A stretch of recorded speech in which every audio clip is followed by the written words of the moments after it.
And hello mga suki. Mga suki. Hi, hello. JP here. And si Attorney Ahmed is on his way.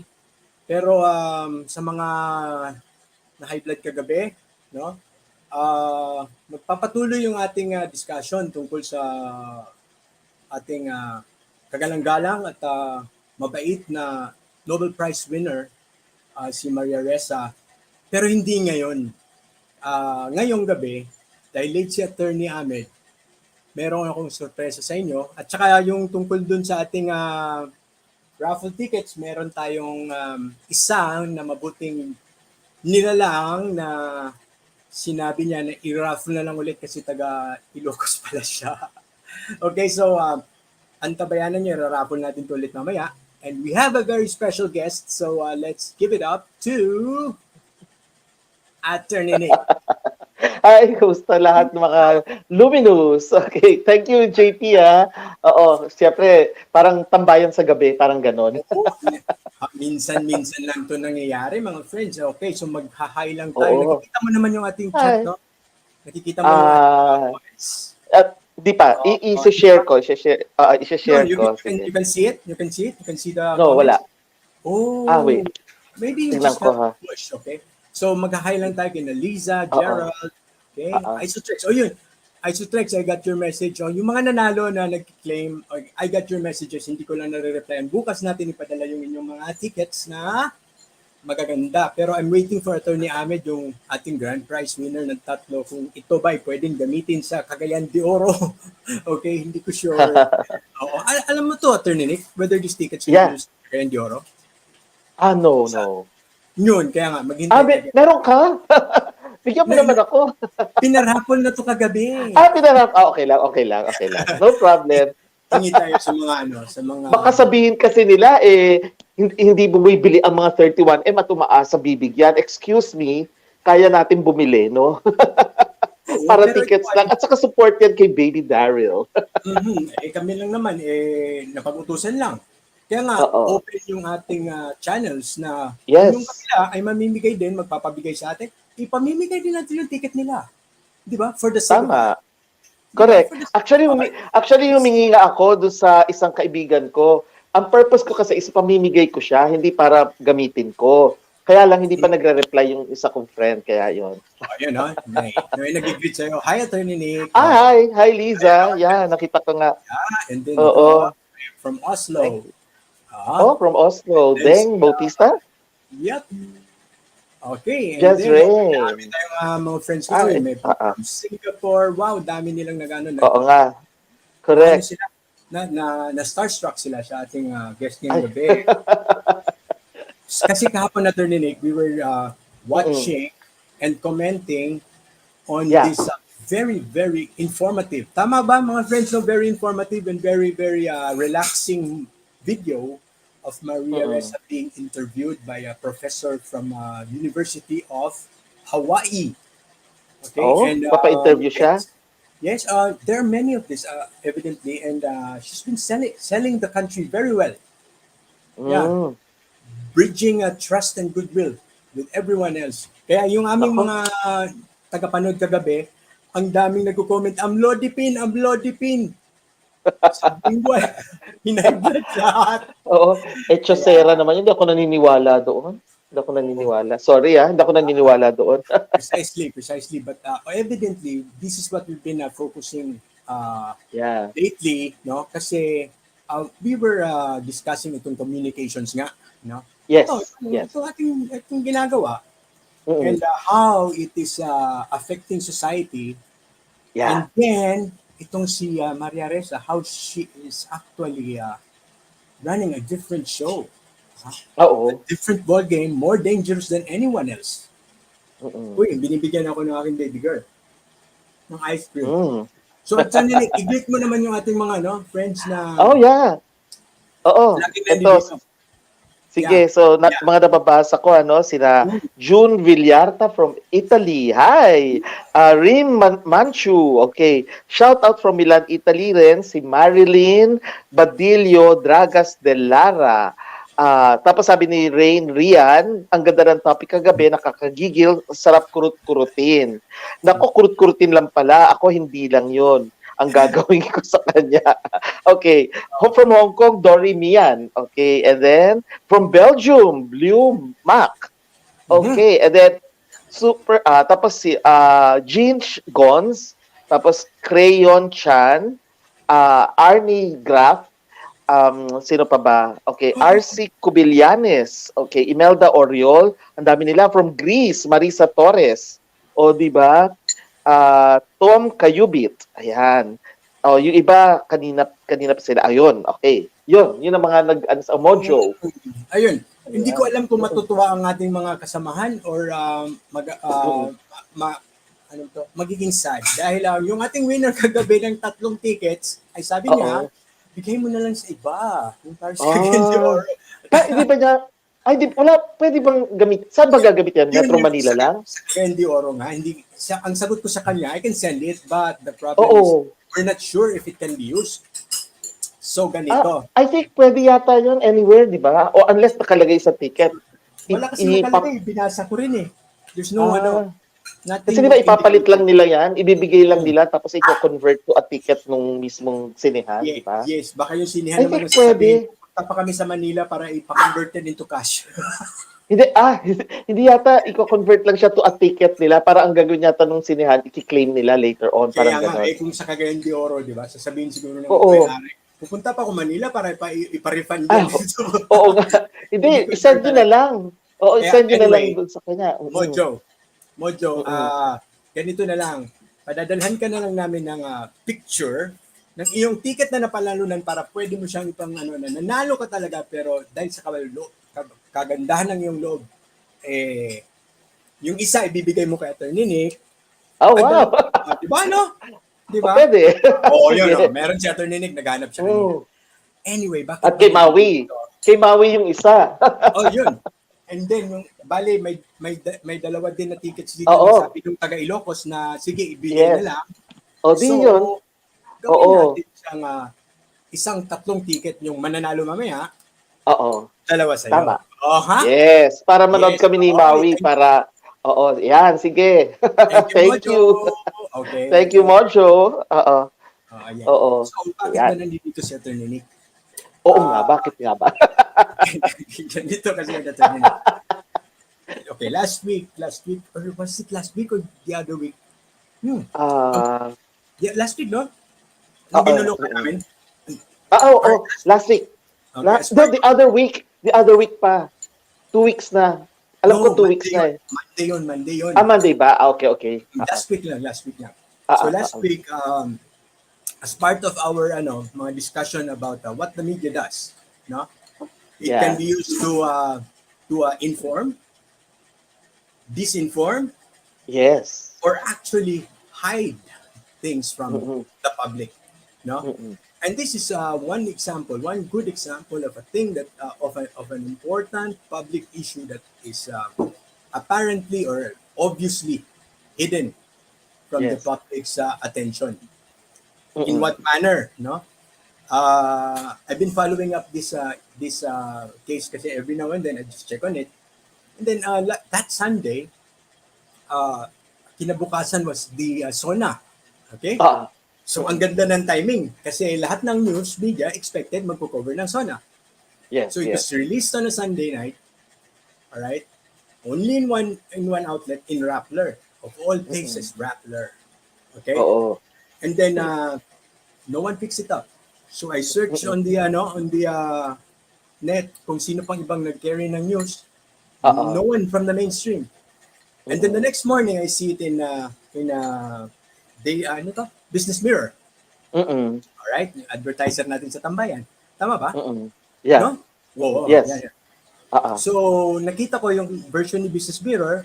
It's slightly different. Actually, muddled yung pagka-present. And then no one else. Until now, no one else. So, na-discuss na rin namin yung tendency na para maging viral ang isang information on media, kailangan after release, first release, within 24 hours, dapat lumabas ulit siya and then more. And then it becomes part of the public consciousness. So this one was only released once Sa likod pa ng mga balita ng rapper, hindi sa headline ha, sa likod, you search Yeah. it. Oo. Only to establish later on kapag naging issue na hindi, na-inform yung public dyan. Wala namang nag-react eh. Di ba? Yeah. Parang ganun. So, that was just part of the lesson. And sa mga bagong dating at hindi alam kung ano ang ating subject matter, this was an issue that was, kumbaga, ako lang ang naalarma. Kami lang, tayo lang, konti lang yung nag-share kasi syempre restricted yung ating circulation. And this is about the 1.2 billion tax assessment against the First Philippine Holdings. Okay? First Philippine Holdings is, okay, can you introduce the company, how it relates to ABS-CBN? Well, ito ay, I think ito yung formerly Benpress yata. Benpress building, but it is actually part of the conglomerate of the Lopez group of companies.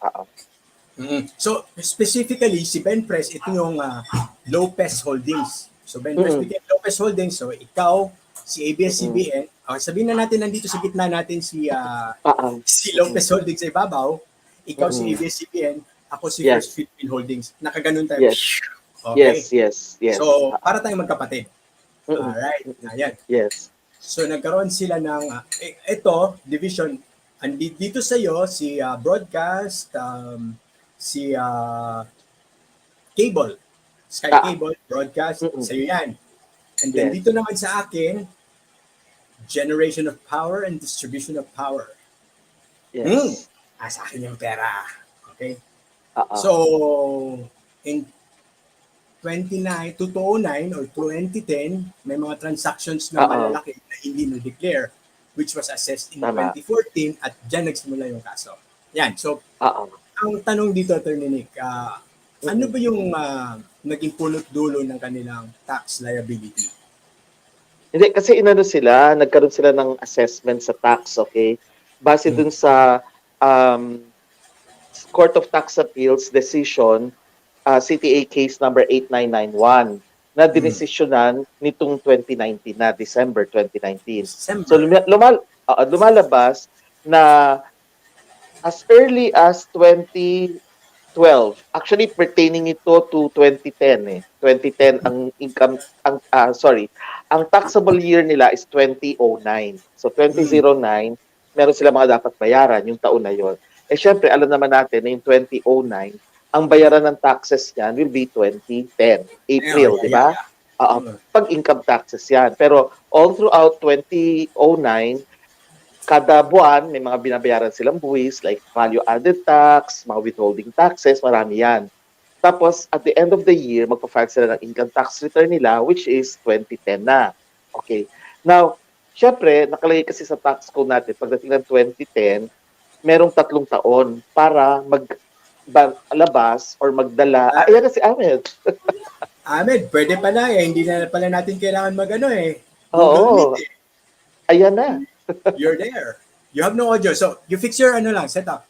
Fix your setup. Okay. Inaayos you can join us. We don't need to change Okay. Good. Nice. Oo, sige. So, ituloy ko lang or hintayin natin si... Go. Sige. Naririnig niya. So, 2009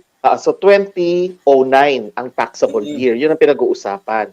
Tapos, 2010, nag-file na ng income tax return. Ngayon, ang assessment ng BIR is ginagawa within 3 years. So, pag bibilangin natin yan, 2010 ang start. So, ibig sabihin, 2011, 2012, 2013. So, dapat by 2013, nag-issue na ng assessment ang BIR covering yung income tax return na final nila noong 2010 plus yung mga taxes pa ng 2019. Okay. So 209 pala. So dapat ganon, di ba?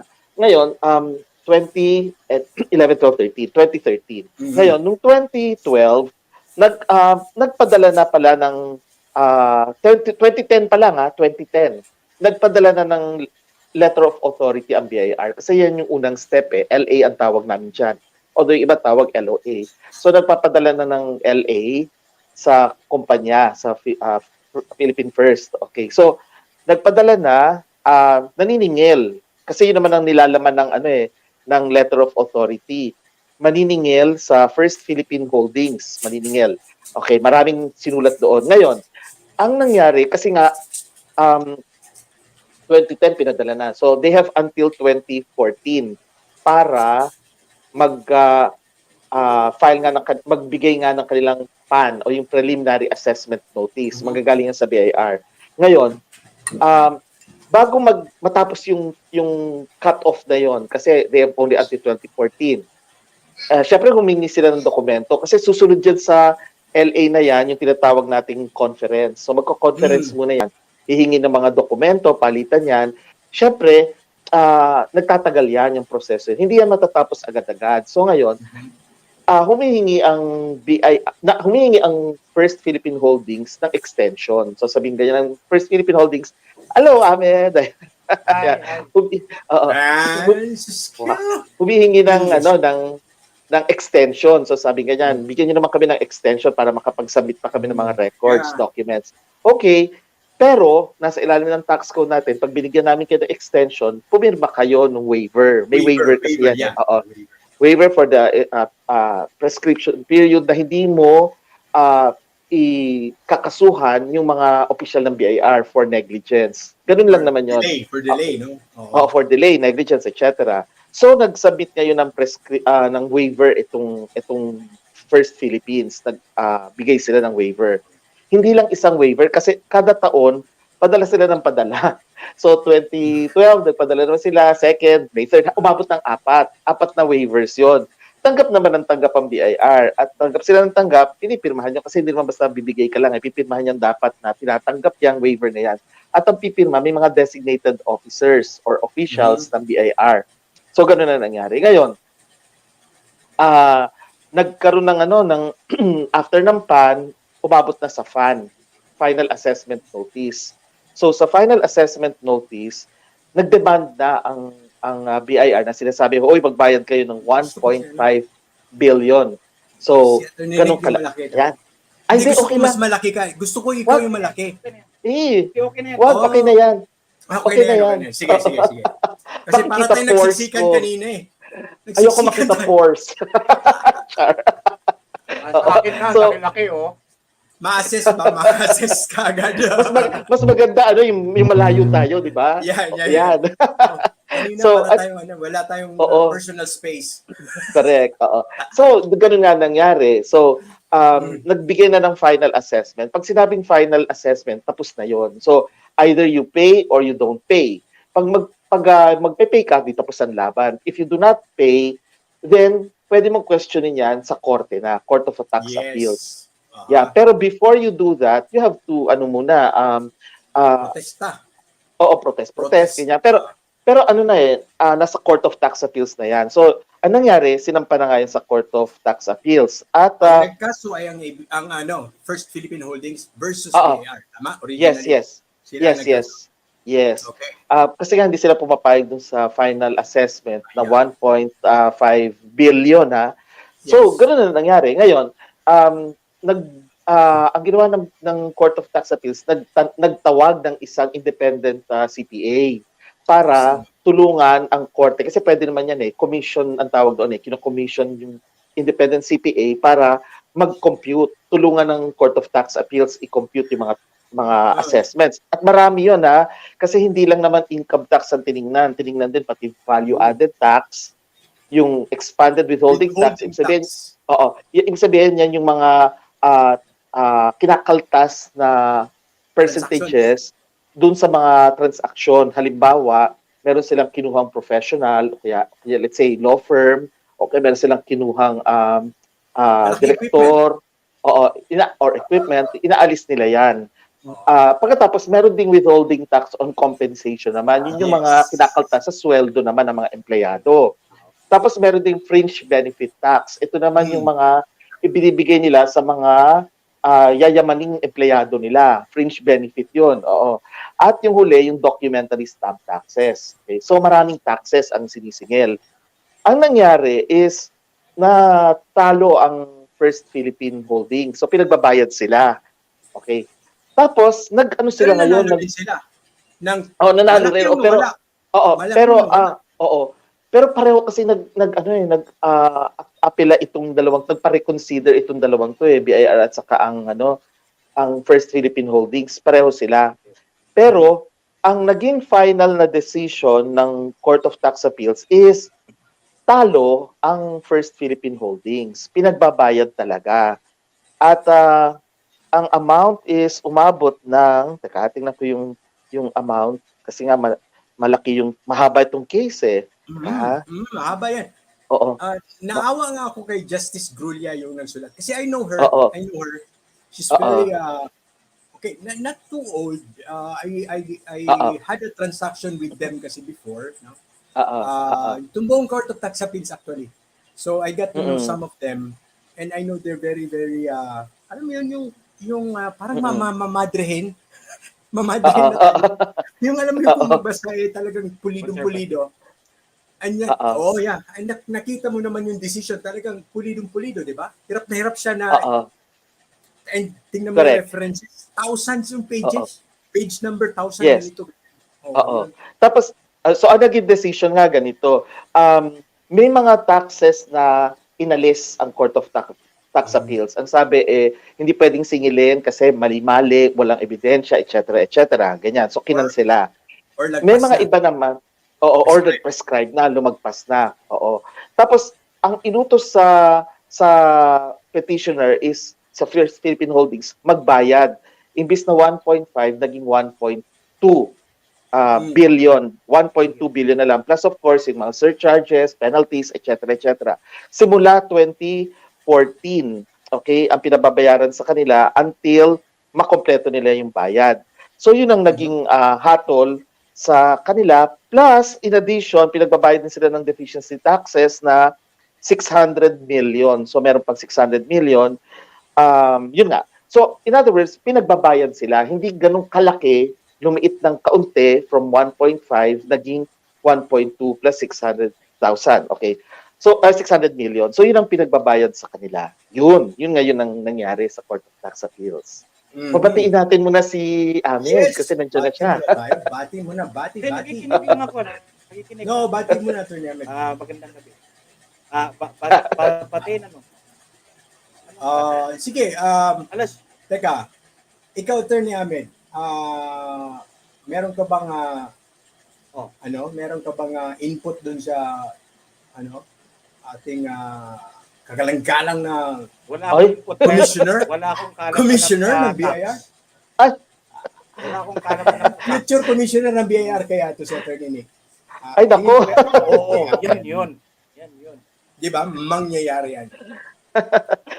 So, ayun, yun ang nangyari sa Court of Tax Appeals. In other words, talo ang First Philippine Holdings. Pinagbabayad sila ng malaking amount, 1.2 at saka 600 million. So, 1.2 billion plus 600 million ang pinababayad sa kanila. Oo. At ito ay plus 600 million or ano yun? Okay, no. In addition, penalties. Kasi parang, delinquency, 417 million. And then, the other, kasi ito, halo-halo eh. Yung nasa dulo, attorney, no? Yung parang table. Yeah. Yes, yung dispositive portion ang tawag doon. Pinagbabayad nga ng 1.2 billion. Share ko para makita ng ating mga Sige. no? Para makita ng ating mga kaibigan.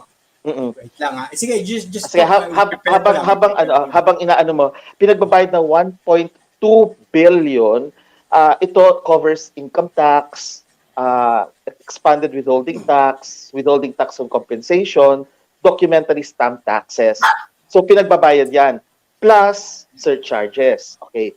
Bukod pa dyan, pinagbabayad din sila ng delinquency interest naman. Yun yung 602 million. So, dalawa yung pinagbabayad sa kanila. Yung isa, yung mga deficiency taxes. Yung pangalawa naman, yung delinquency interest. Yung delinquency interest ay simula 2014 hanggang sa mabayaran nila ng buo. So, malaki ang pinababayad sa kanila. Yung basic mga taxes plus penalties plus delinquency interest. Kaya ganun kalaki. 1.2 billion plus 600 million. Mm-mm. Yun. Oo, so, So, tiba-tiba pala sana tayo nun. oo. Bayad naman sana ng buo. Yes, kasi ang Timetable, laki noon. Anong mga time frame nito nangyayari? So 2019 ang decision. Oo, from the time na lumabas yung decision, December 2019, hanggang sa mabayaran nila. So, dapat, magpa-final and executory na to dapat kasi tapos na yun eh. Unless nag-file sila ng petition for certiorari sa Supreme Court. Okay, pero pag within the time period na allowed, which is what, 45 days? Basta ilang days, no? 60 days. 60 days. So dapat mag-file sila sa Supreme Court. 2019 pa ito lumabas eh. So dapat 2020, 2021 nag-file na sila. So I do not know lang kung ongoing ito sa Supreme Court ngayon. Wala. Okay. So kung wala, edi dapat final and executory na ito. Kung ganon. Kasi yung 2267 ang naging final because nagkaroon nga sila ng tawag nito, yung kanilang compromise. And that is what compromise kasi sila. Okay. So they compromised that amount at 135 million only. Ha? 135 million? Imagine that. So that entire amount was compromised for the bargain price of 135 million in the next year. OMG. OMG. Ang lupit. Okay. Oo. So this is the Bakit? one okay, add na muna natin para makita ng ating mga sige. friends kasi last time Ayan. So this is the first part. Basic tax. Tama ba, attorney, no? Basic Yeah. tax nasa ibabaw. Ah. Yan, those are the amounts of the basic tax. Ano yung IT? What does IT mean? Income tax. Income tax. Income tax. And then E, what's the next? Expanded withholding tax. Yes. Okay. Tama. And then withholding tax, ito yung sa mga sweldo.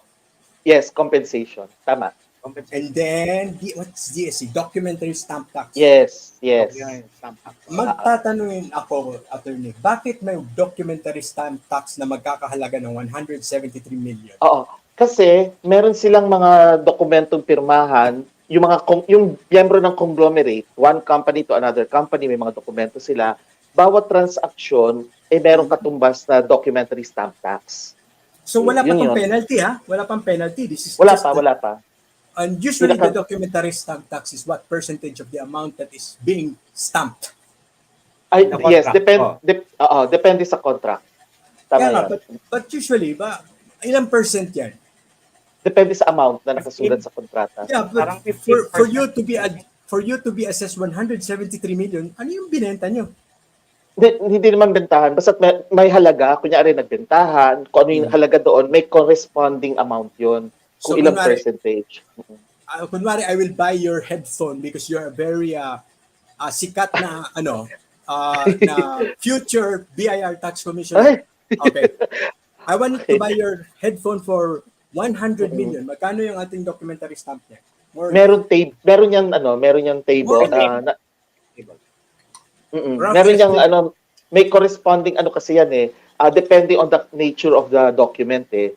So depende yan. Tapos magkano yung amount, may katumbas yan na percentage. I don't have right now kasi the Pero specific amounts. lalagpas ba siya ng 20%? Oo, iba-iba. Ito, tinitingnan ko. Meron Sige. documentary stamp tax na lalagpas ng 20%? Wait. This is the biggest amount eh.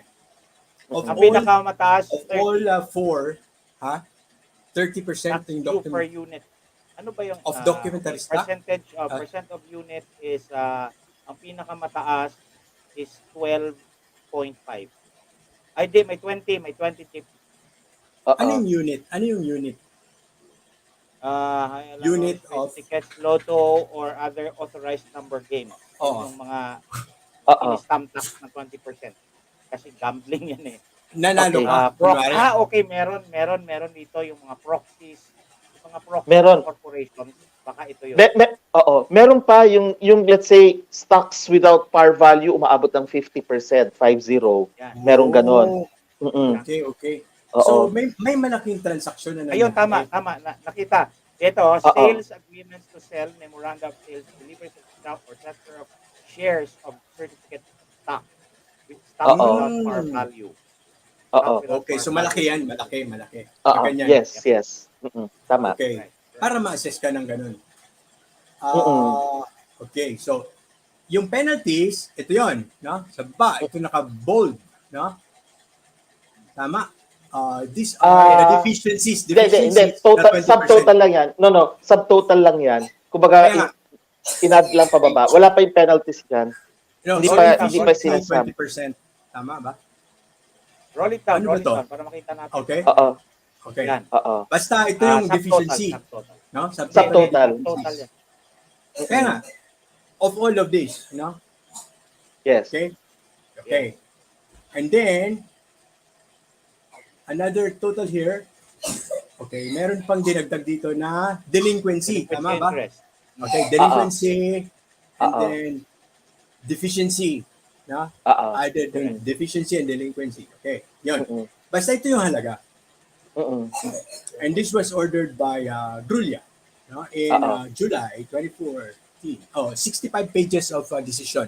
Tama? Oo. Yeah. At saka nag-concur lahat Ibig sabihin yung buong division na yan, agree sila dyan. Just this yeah.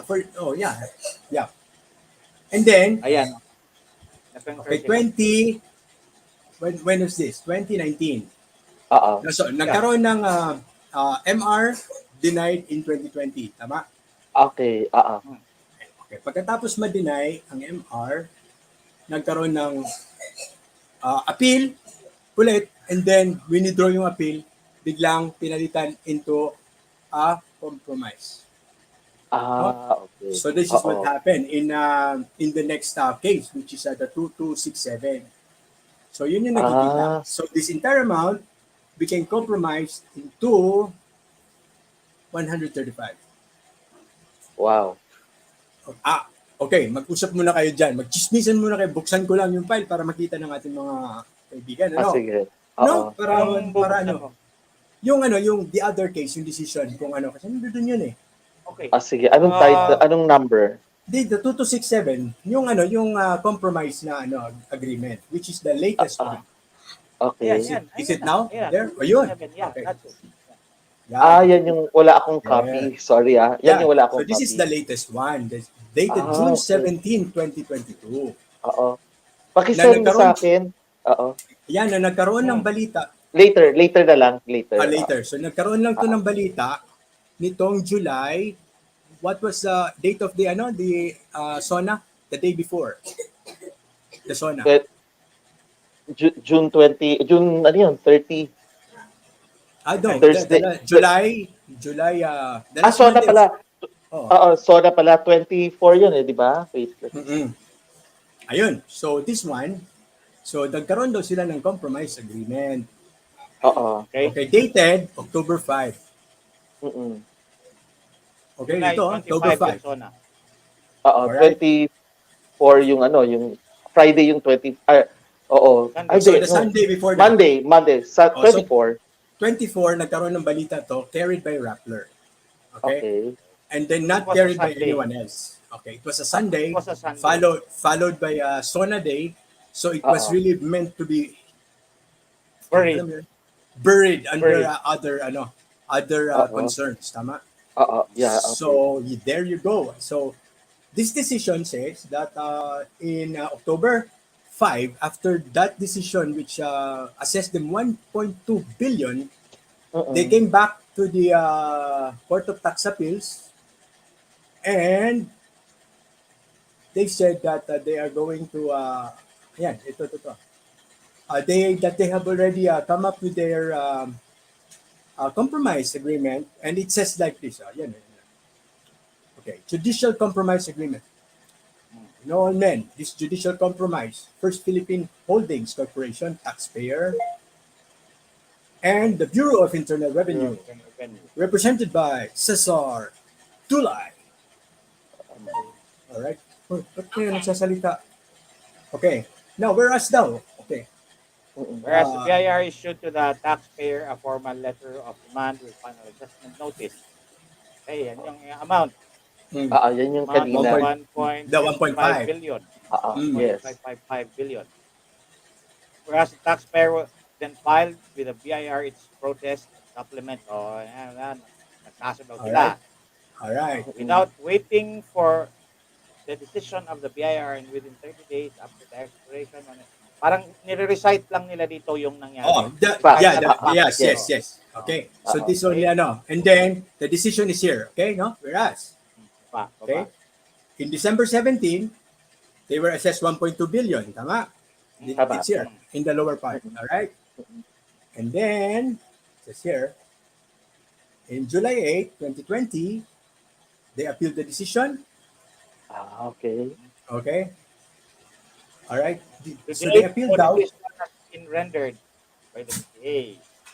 And then, suddenly, they came up with an agreement. Wow.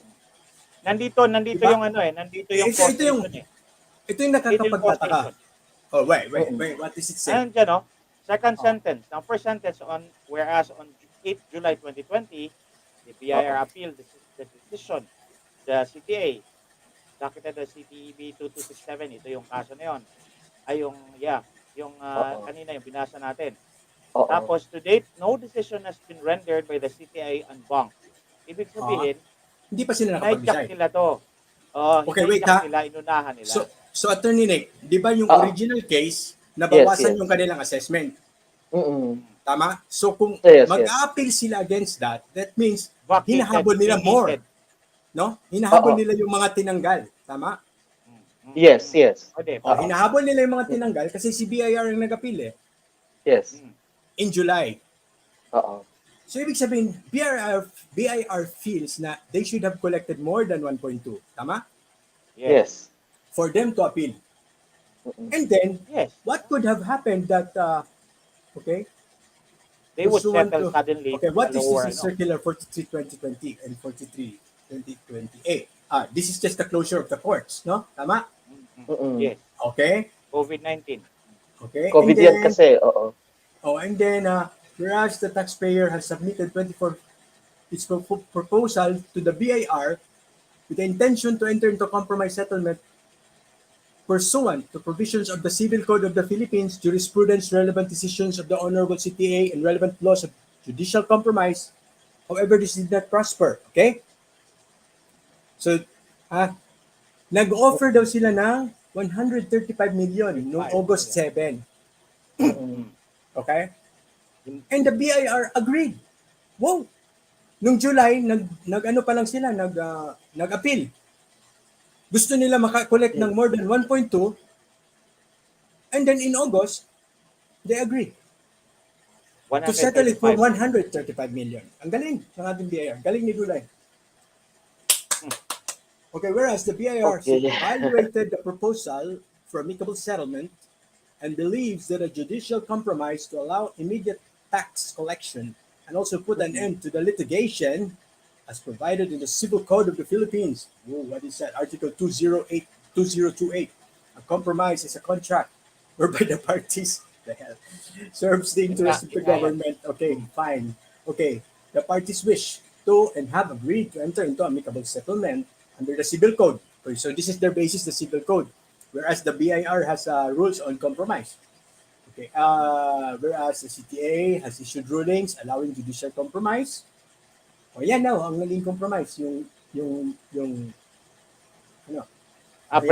breakdown ng 135 million. So yung dating 281, binawasan ng 44% or 44% na lang doon, 40% nito. So natira 47%, yan yung amount. Galing. Ang binabaan nila to 44%. The IT and the DST. Documentary stamp tax.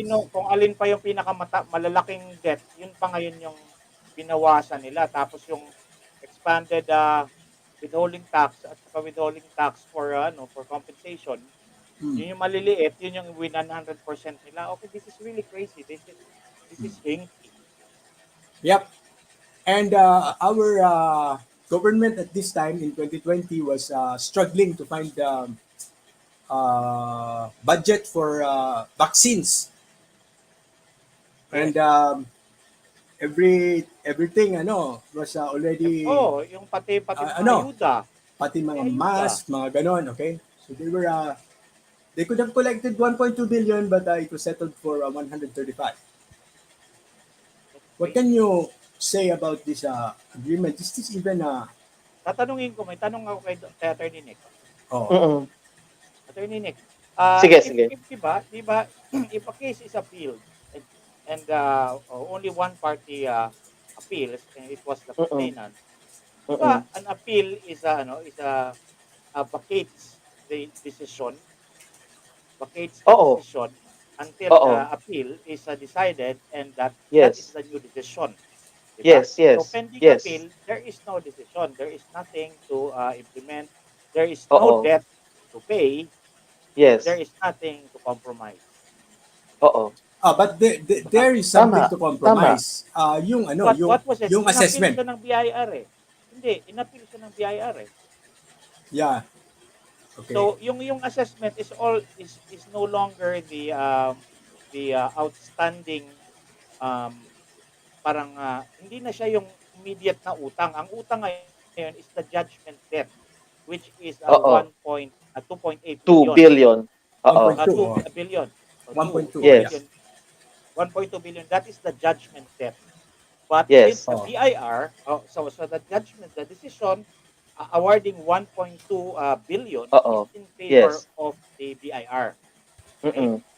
Kung hindi nag-appeal ang First Philippine Holdings, Hindi sila then nag-appeal. Ah, hindi siya nag-appeal. So he acceded, 'di ba?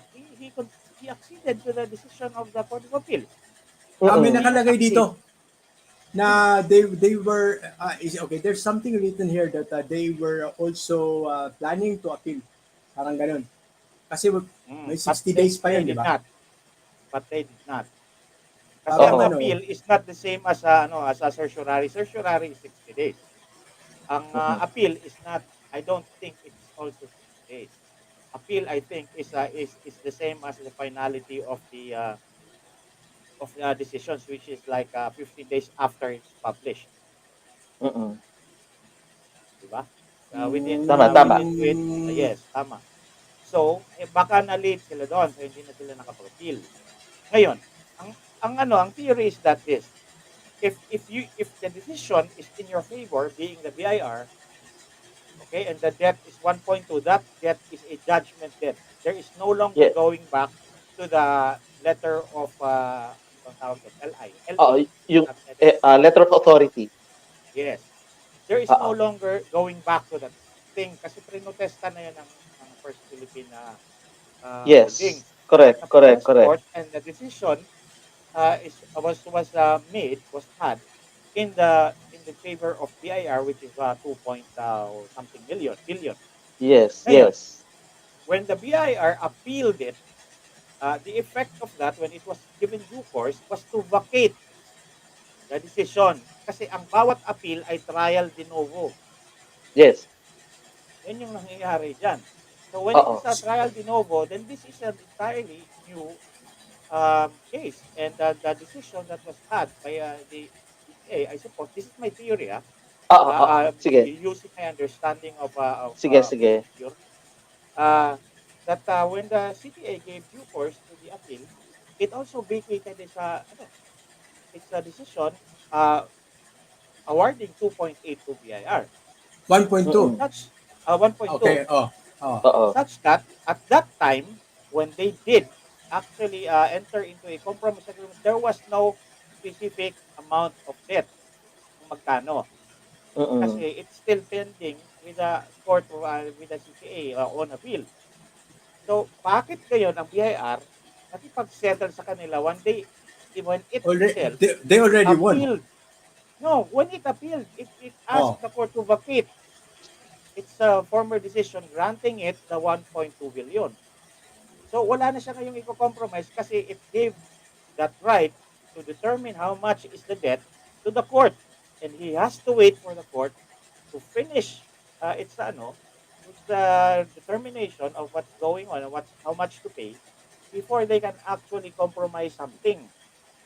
So Mm-mm. okay, what is allowed to be compromised, Attorney Nick? No, Tama ba itong source na to, Attorney Nick? Sige nga.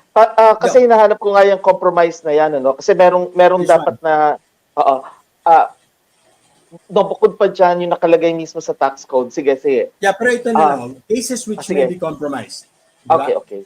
Yan, di ba? Delinquent accounts, cases under administrative protest after issuance of fine. This has already been decided, di ba? Civil tax cases being disputed before courts. Baka ito yung sinasabi ni Attorney Ahmed. Because even if na-desisyon na yun dahil in-appeal, so now it's being disputed again. Tama ba? Collection cases filed in court, kahit na may desisyon na sana, criminal violations other than those already filed in court. Exceptions, withholding tax case. Ano ba yung IT at saka ano yung binawas? IT WT at saka WTC. Okay, so hindi daw pwede yun i-compromise.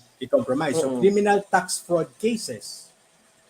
Criminal violations already filed in court, delinquent accounts with duly approved schedule of installment payments, cases where final reports of re-investigation or reconsideration have been issued. Natapos na yung reconsideration nito, resulting to reduction in the original assessment. Yes, ang nangyari yan. So hindi na ito pwedeng bawasan.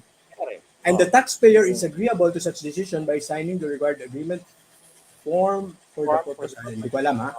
On the other hand, other protest cases shall be handled by Regional Evaluation Board or the National Evaluation Board on a case-to-case basis. Cases which become final and executory after final judgment of a court where compromise is requested on the ground of doubtful validity of assessment. Was there doubtful validity of this assessment? There is no proof Estate taxes. Okay? Walang proof. Yun. So, what could be the BIR's basis for entering into this agreement when they already won the case? And then they even appealed it because they think they could collect more. So they think that they have a stronger case. Hold on. We are assuming that the reason why the BIR appealed is it wanted to collect more, but that is not in the decision. We just assume that because it makes sense that it would appeal in order to make it higher. Diba? The judgment debt to become higher. Question lang kasi nung nag-appeal, based on the facts, kasi wala akong copy kasi nung binabasa ni JP kanina, pero based on those facts, yung sa appeal nga, nag-appeal ba ang BIR? Diba? I think nag-appeal, pero nag-withdraw? May nag-withdraw ba? Kasi ito may share ko para makita natin. By appeal kasi doon, nag-appeal sila sa CTA and bank.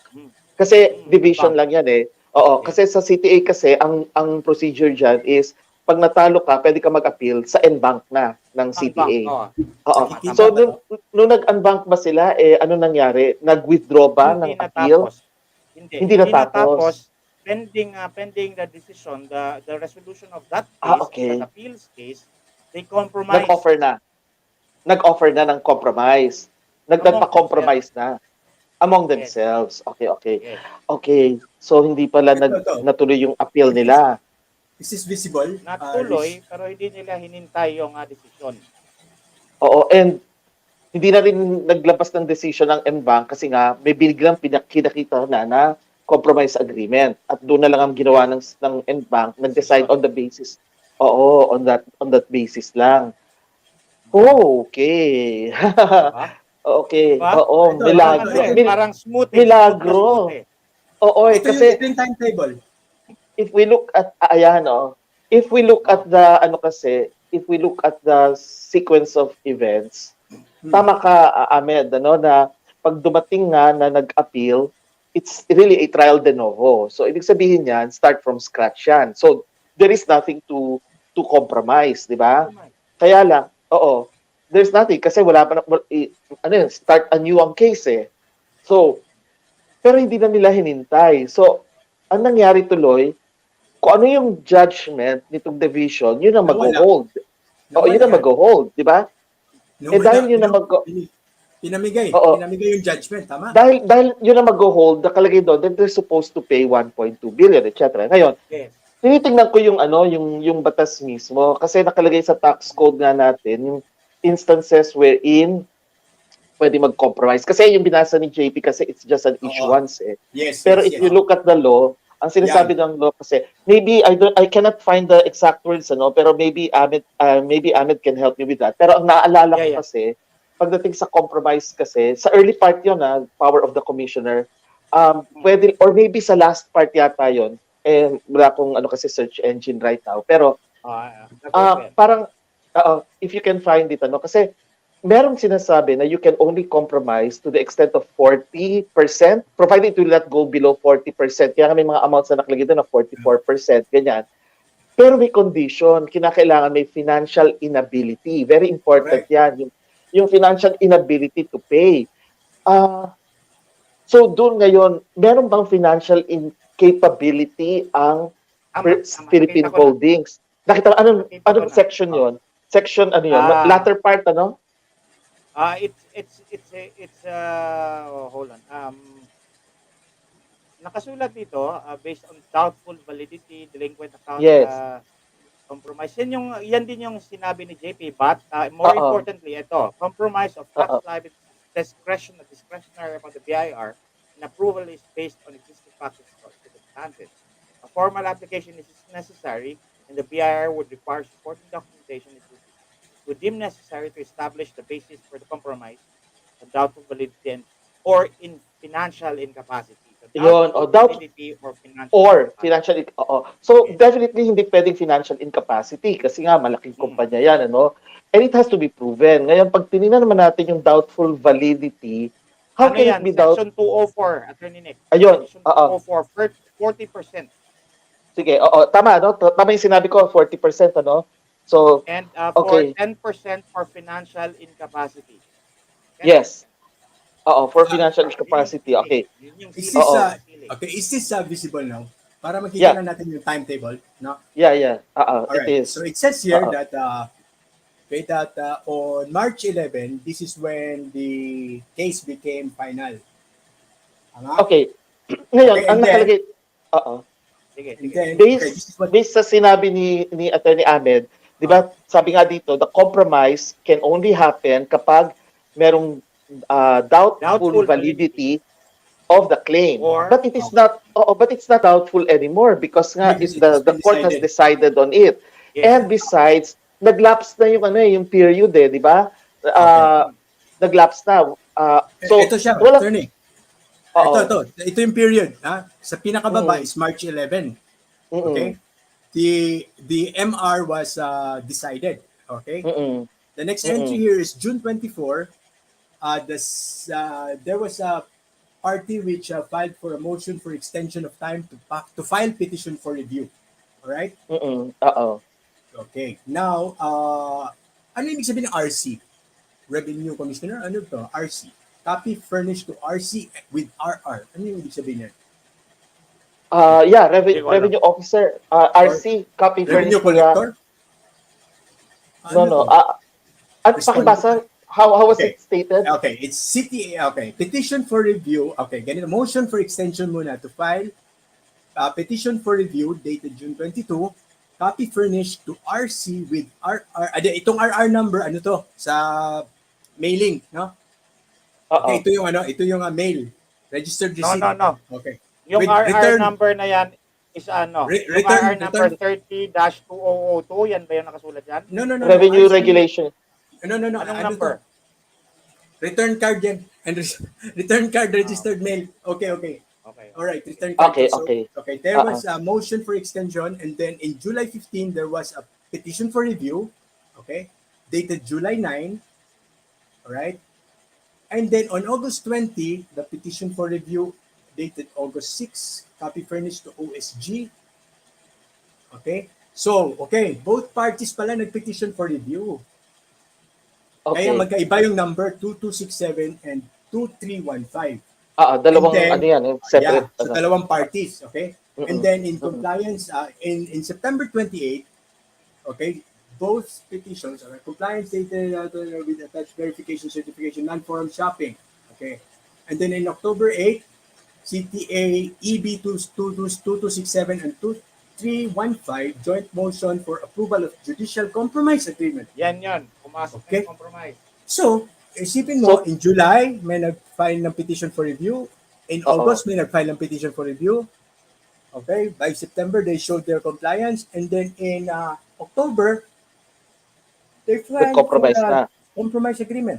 Okay, yun nga eh. Kasi pag tinignan natin yung Section 204 ng Tax Code, yung binanggit nga ni Attorney Ahmed kanina, Mm. kailangan doubtful validity dapat Mm. nandoon o kaya financial incapacity. Eh Mm. kung financial incapacity yan, dapat talagang clear inability to pay the tax. Hindi yung on the basis Yes. of assertion lang. Yes. I-assert lang ng First Philippine Holdings that we cannot pay. Hindi pwedeng gano'n. Kailangan clear, very clear dapat. And pagdating naman sa doubtful validity of the claim, how can it be doubtful when the court itself has already decided on it, di ba?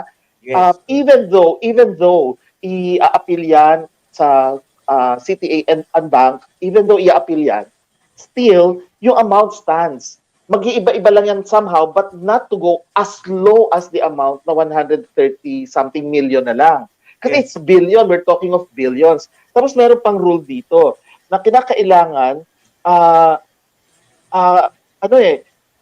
any compromise to be entered should be subject to the approval of the evaluation board composed Yes. of the commissioner and the 4 deputy commissioners. So 5 sila dapat nag-ano doon.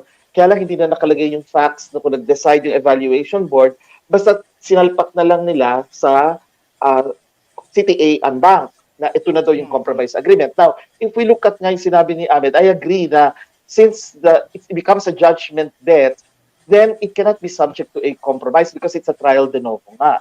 So I agree with that.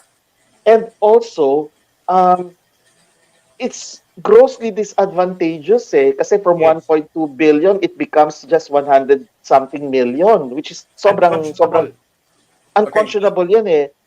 At saka Okay. yeah. Ito ang unconscionable kasi in 2020, May 29, Yes.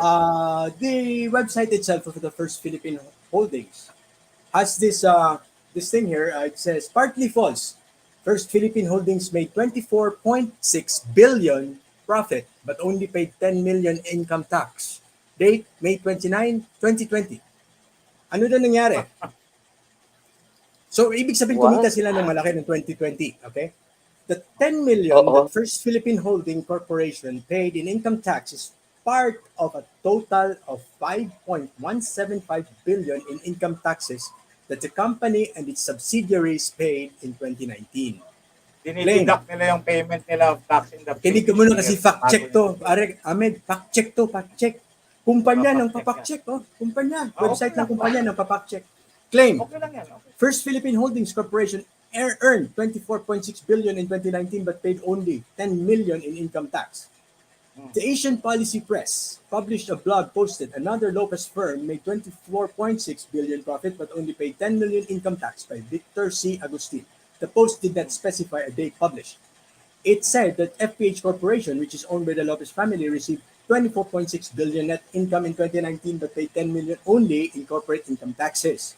The decrease, he said, was due to a line item called share in earnings or losses from investments in and deposits to subsidiaries and associates, which was deducted from the original 3.8 billion income tax due. According to CrowdTangle, what is CrowdTangle?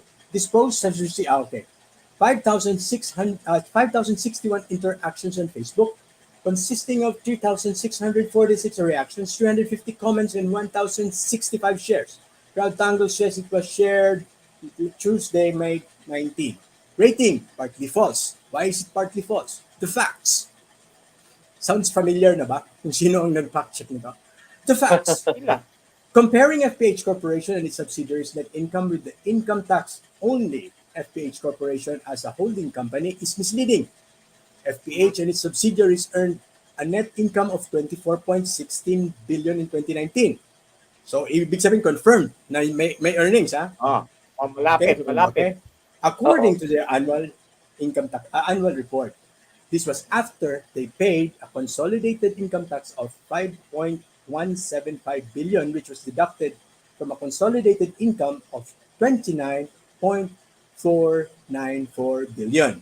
Okay? So ibig sabihin after taxes daw, they have a net income in 2020. Kasi 2019, tama ba, Attorney? 2020 to, lalabas, no?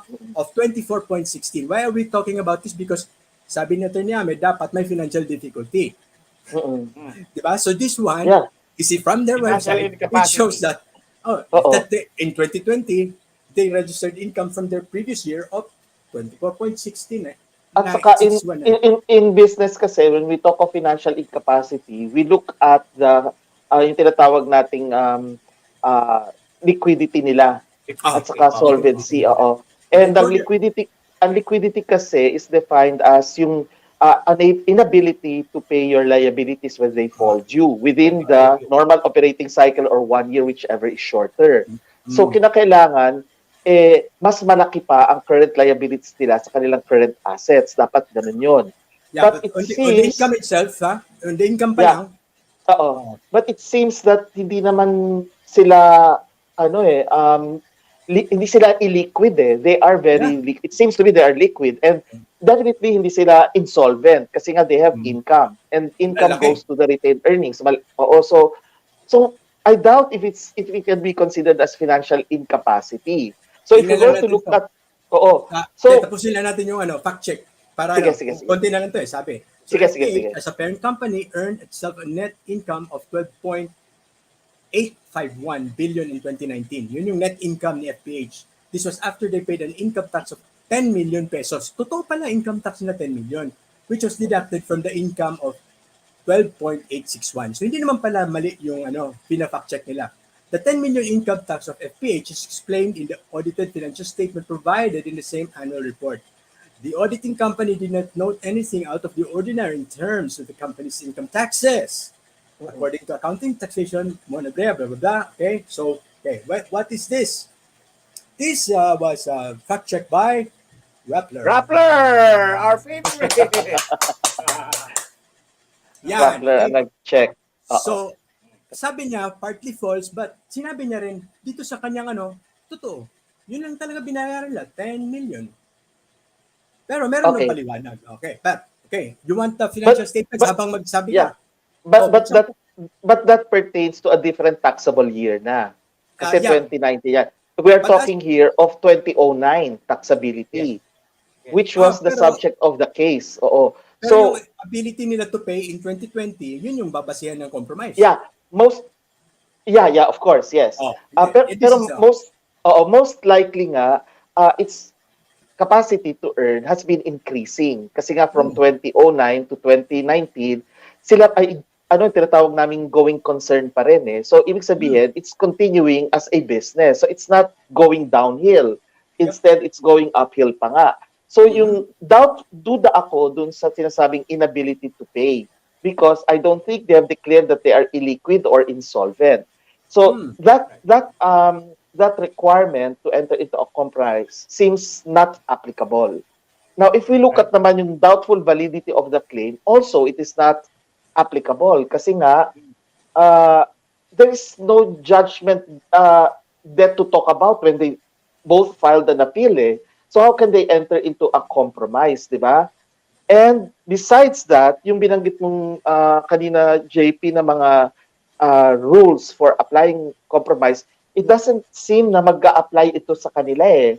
Yung binanggit mo kanina eh. So, maybe we can go back to that, to yung pinakita mo kaninang numbers ng mga, yung listahan. Oo. Ng bayarin? Oo, yung compromise. Yung RMC ba yun? Basis ng compromise.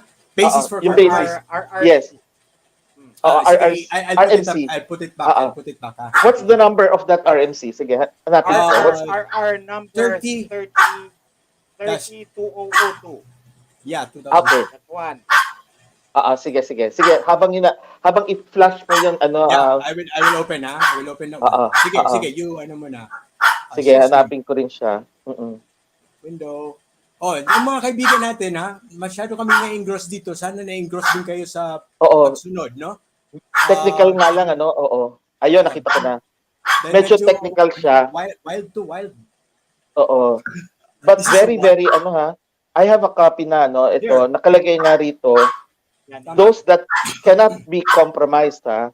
Okay. Cases which may be compromised dito. Oo. Okay. So,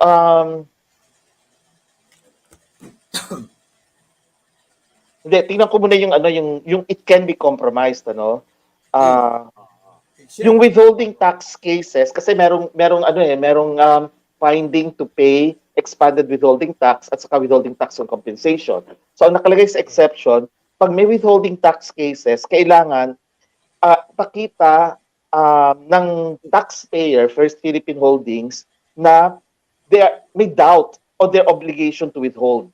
Eh wala namang ganun, di ba? Wala. So Wala doon silang pa lang, pamahalaan. so doon pa lang medyo malabo na sila. And then, in fact, attorney, linawin natin na yung findings ni Justice Grulla dyan is at saka ng BIR na nung pinagtagpi nila, yung dineclare na salaries of their employees versus the actual mga income tax returns ng mga empleyado, hindi nagtatagpi. Kaya yung withholding tax, doon nila nakita. So, tunay na panindaraya. May deficiencies. Tapos ito nga yung number 6, I'm concerned about number 6 yung sa exception kasi nakalagay cases cases which become final and executory after final judgment of a court. Okay, which become final and executory. Ngayon, syempre, diyan ngayon ang tanong, has it become final and executory? Kasi nga they filed a petition for review sa unbank. So if they filed a petition for review unbank, the question now is, has it become final and executory? Okay. The mere filing... Sabihin lang natin to. Sabi ni Joyce, technical pero naintindihan. Kaya nga po nandyan si Attorney Nick kasi yan yung expertise dito. Alright. Kasi nga... baka makalimutan yung stream of thought ni Attorney Nick. Sige. Kasi nga, di ba, nag-file ng petition for review.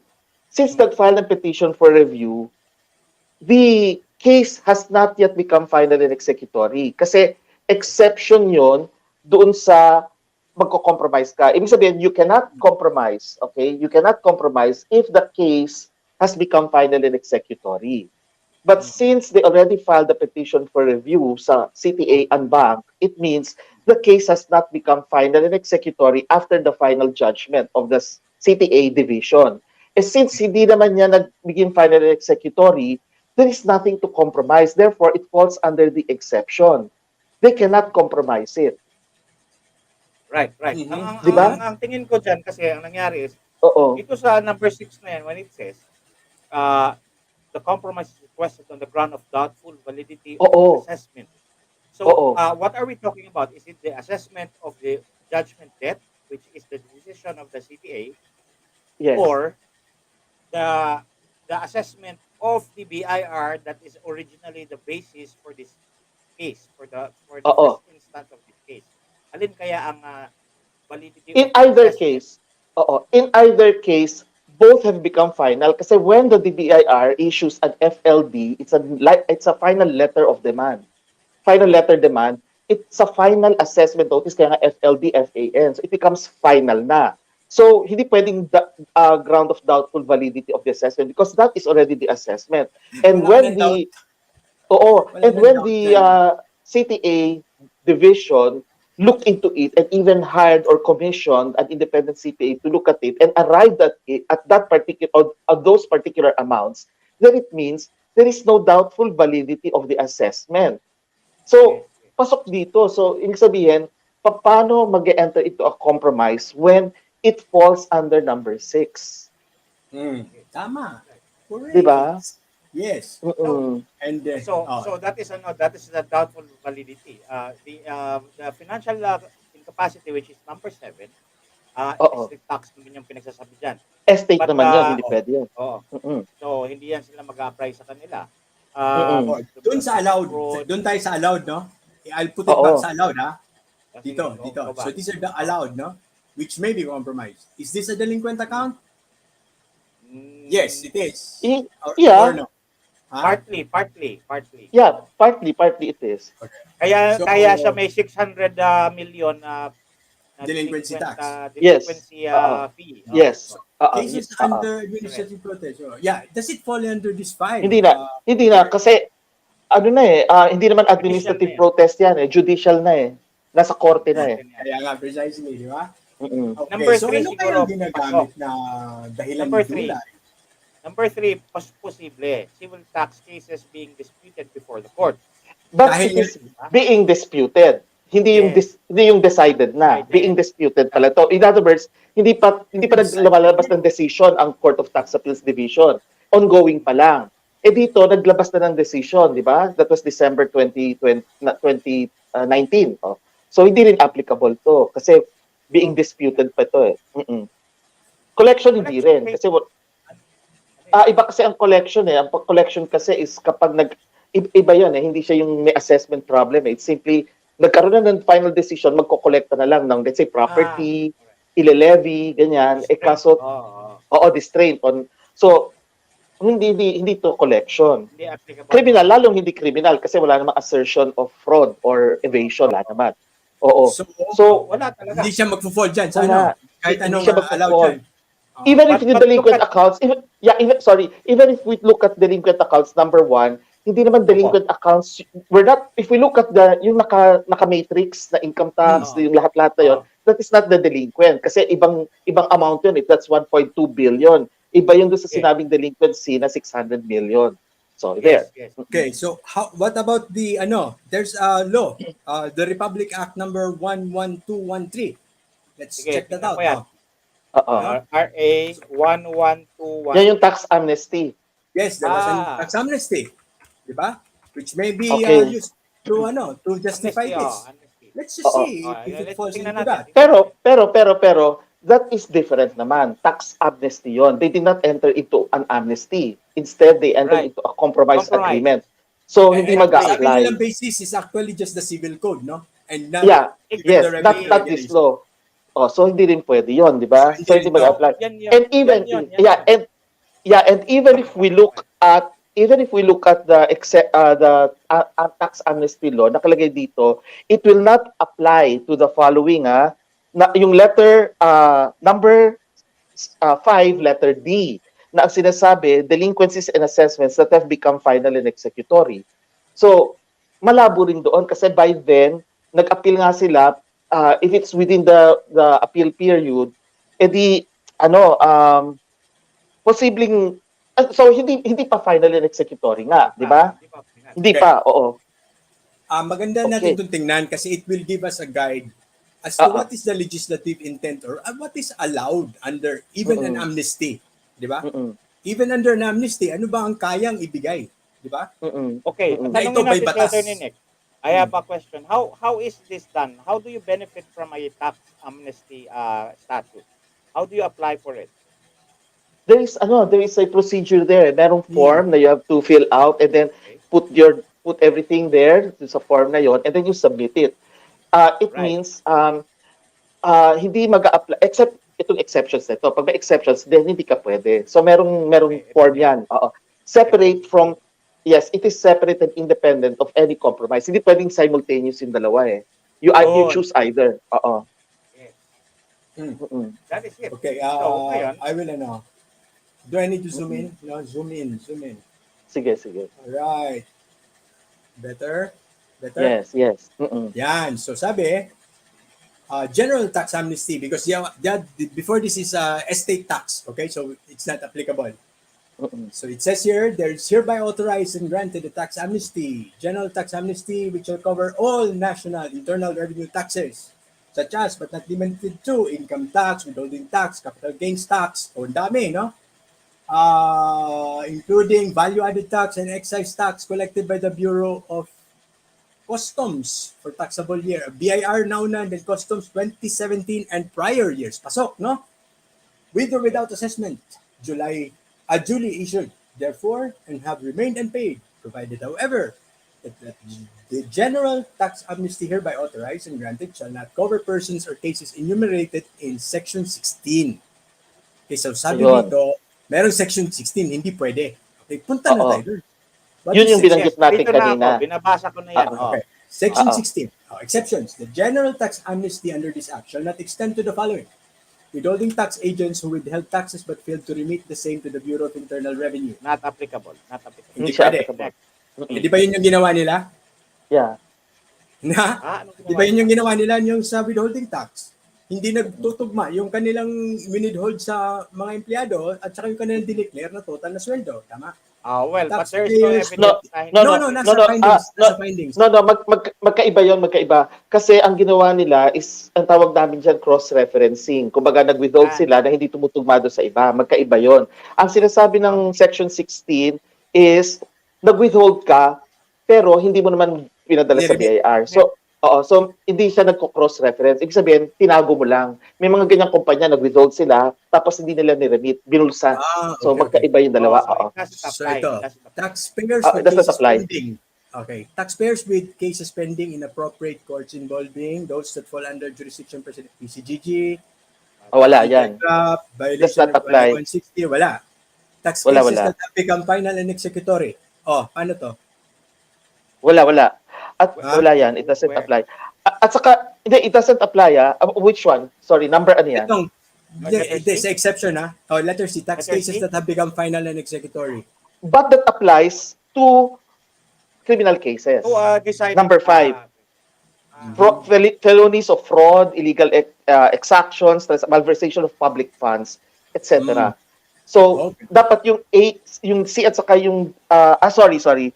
C and D pala to, no? Okay. No, yung tax cases dito nga should have pagka final and executory na nga. So, kapag kaso dito hindi pa final and executory. Hindi nga eh. Yes, nag-appeal kasi. So, it doesn't apply. So, how about this tax amnesty on delinquencies? Hindi rin. Kasi nga, kailangan final and executory. Hindi nga siya final kasi nga nag-appeal. At saka, kagaya ng sinabi ko nga kanina, you cannot do both. Amnesty at the same time, compromise. You cannot. Kasi sa amnesty, there's a procedure, there's a form. You have to fill it out. Ang compromise, there's no form. You just talk among yourselves, negotiate, and then you put it in writing. Ganun ang nangyari. Ito yung mga entitlement na lang. Ito, this should be Ayun. So, this should be at least a guide of what can be given out as amnesty.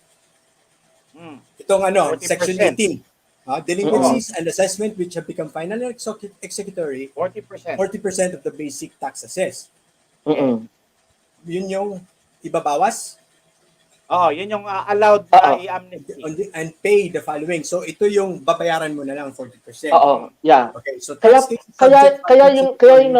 yung listahan ng compromise, 'di ba may nakalagay na percentages, may 44, saka may 44%. Ibig sabihin ayaw nila bumaba do sa 40. Kasi nga alam nila kasi yan yung percentage na nakalagay sa tax code, yan din ang nakalagay sa tax amnesty. So nagsisigurado na hindi sila bababa sa 40%. Okay.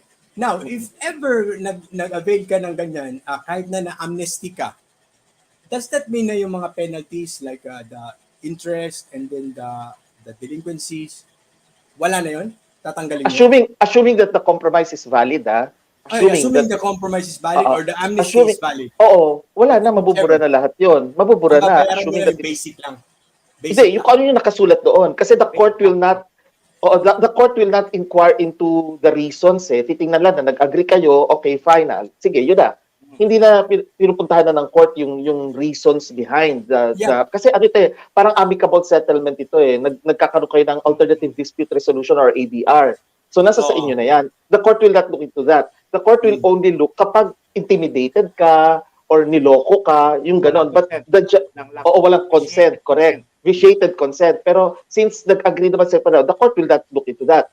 But ito na nga, it's unconscionable kasi from 1.2 billion, biglang naging considering hindi naman siya pasok dun sa hindi naman siya pasok dun sa financial incapacity or doubtful validity. So, it's really dubious.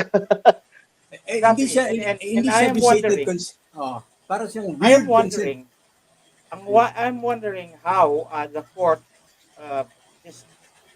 was overtaken and blindsided yung court dito Oo, doon ako nagtataka. Okay, actually you can see what the court did. Yes, sir. Attorney Nick, may sinasabi. Si Attorney Nick, yeah. Hindi, I agree with Attorney Ahmed, kasi why is it that the CTA and bank did not notice or just glossly passed over the glaring difference in amounts from 1.2 billion to a mere 133 million. So I'm just appalled at that that decision, agreeing to the compromise agreement. I'm not saying Eh, I'm not casting I'm not Yes, casting dispersions. but Oh, tama. oo. Pero bakit? Yun nga eh. Meron Bakit? pa akong isang point. Meron Sige, pa akong sige isang point pa. idadagdag diyan sa iyo. Mm. This case has been fully advised, okay, and furnished copies of everything ng OSG. ito. Yan, oh, When it's the there. OSG saw this, it should have said something about this because it's the tribune of the people, Yeah, di ba? Yes. Yes, Ito yes, ang yes. it's here, dapat oh. magsasabi, teka muna, unconscionable ka masyado pupunta tayo sa Oo. Supreme Court dito. Kaya nga. Correct. No. Exactly. So the OSG at this point may still raise it na to the SC Okay. to to set aside the compromise Kuwaran to. agreement. Oo, kuwaran to. Okay, Oo. wait. It's here, ah. In October 8, that is when they filed a joint motion for approval. Okay? Hmm. There. And then on December 1, comment opposition others. So there was a comment opposition to respondents PR dated Dated July 9. July 9, Mm-mm. dated December 1. Okay? Petition for review yung PR, no? Oh, Mm-mm. Copy furnished BAR and to OSG. December exactly. 1. Okay? Yun. And Yun then na. on December 28, there is an entry here that for both case numbers, submission dated December 28, copy furnished all parties through registered mail. So was this from the OSG? It appears like. Oh, di. What is it? Registered mail. Submission? Okay. Look, that December 28. There was a submission dated, copy furnished all parties through registered mail on December 28, 2020, OSG with RR, ganun. So si OSG tong may registered mail na copy o siya ang nagbigay? Copy, siya ang nabigyan. Siya. BIR Siya at nabigyan. OSG nabigyan. Okay? Oo. Yes, yes. So Ano si kaya ang OSG ang sinigay pinagbigay. dyan? Ito. It's a submission. Okay? There was a submission dated December 28. And there was a comment Oo. opposition in December 1. And then there's a joint motion for additional time to file compliance dated. Yan Okay, yun. there's Yan a. yun. Okay, Yan January yung 28. may Alright. joint motion for additional time to file compliance. Yung compliance na yan was submitted. Yan yung submission. Yan yung sinabit na araw na yan. Oo. Kaya nga. 2022, So, 2022 na yan. Oo. kaya nga, nag-jump ng isang taon, no? Oo, kasi nga So, at that nothing time happened. kasi at that time kasi ang Supreme Court nag-issue COVID. ng mga Okay. because of COVID. So may mga bawal, you cannot go to court ganyan or Okay, suspended ang offices. So yun. Uh-huh. And then another motion Yes. for extension on the February 21. Mm-mm. Okay? Motion for additional time compliance. Okay, what is this compliance? Ang nakita ko dito na in relation to the decision is yung proof na nabayaran na yung amount. Okay? And then there was also a compliance that was required na proof na si BIR pinayagan ng National NEB, National Evaluation Evaluation Board. board. Mm-mm. And then on the other side na si Puno, who is the president of First Philippine Holdings, has been duly authorized by his own board, and that there was payment for this amount. Yun yung mga compliance na yan. Natagalan sila mag-comply, oh. Okay? Mm-mm. And then, okay. So it jumps, no? So here, and then, okay, February, F na yan. March. Yan. Okay, so in February 21, 2022, motion for additional time to fight compliance. Okay, and then March 2, joint manifestation dated March 22. So sila na namang dalawa. Oh. Mm-mm. Ano na yan? Pinapakita na nila yan yung And Oo, then, pinapakita lang. And Oo, then ganun lumabas lang. na yung decision. Oo. Okay, lumabas yung decision. And then on July 21, CTAEB manifestation, copy furnished PC. personal service. Mm-mm. Through personal service on Oo. July 21, 2022. And OSG through registered mail. Binigyan ng kopya lang yung kalaban, ganun lang yun. Yes. Alright. Ano yung PC? Anong PC? Ano kayong PC? Oh. Copy Ito, furnish copy PC. furnish. Return card ba to? Ito isa, baka RC, ano? Return card? Hindi. Personal service. Yeah. Ha? Baka it Correct. refers to the company yung magre-receive sa First Philippines. Kasi Whatever. copy furnish PC through baka yun kasi the other one is OSG eh. Okay, so the significance of these dates is that July 22, July 21, this was the most proximate time when they released this information to the public through Raffler about a few days later on a Sunday, 24. which will be followed 24. by SONA. Okay? Sona. So 24. So, 24. Sorry, wait lang ha. Yung PC could refer also pala to the personal carrier. Kasi pwede na yun eh. or courier, Courier, oo. Pwede na pala yun yun. Oo. Okay, yeah. So ganun pa rin, First Philippine Holdings pa rin yun.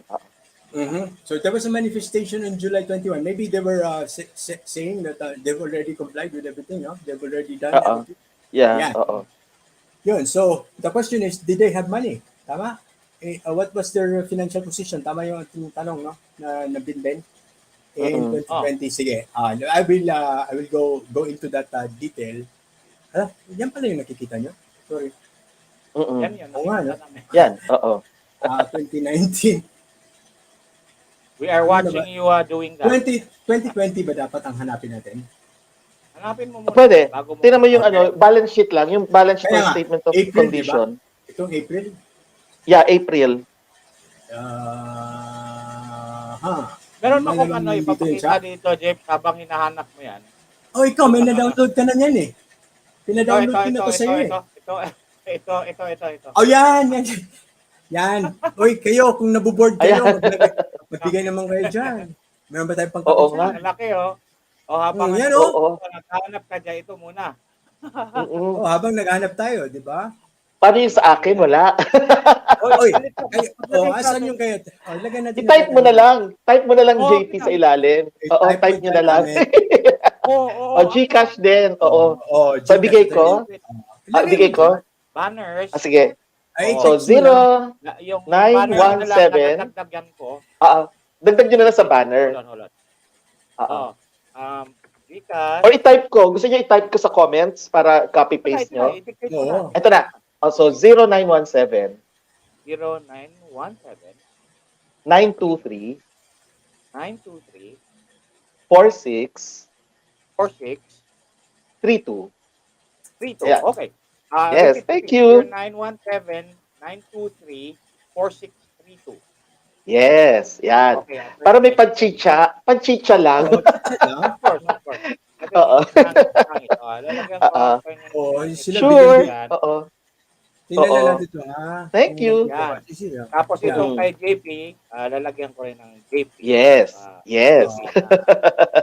Yan. Yan.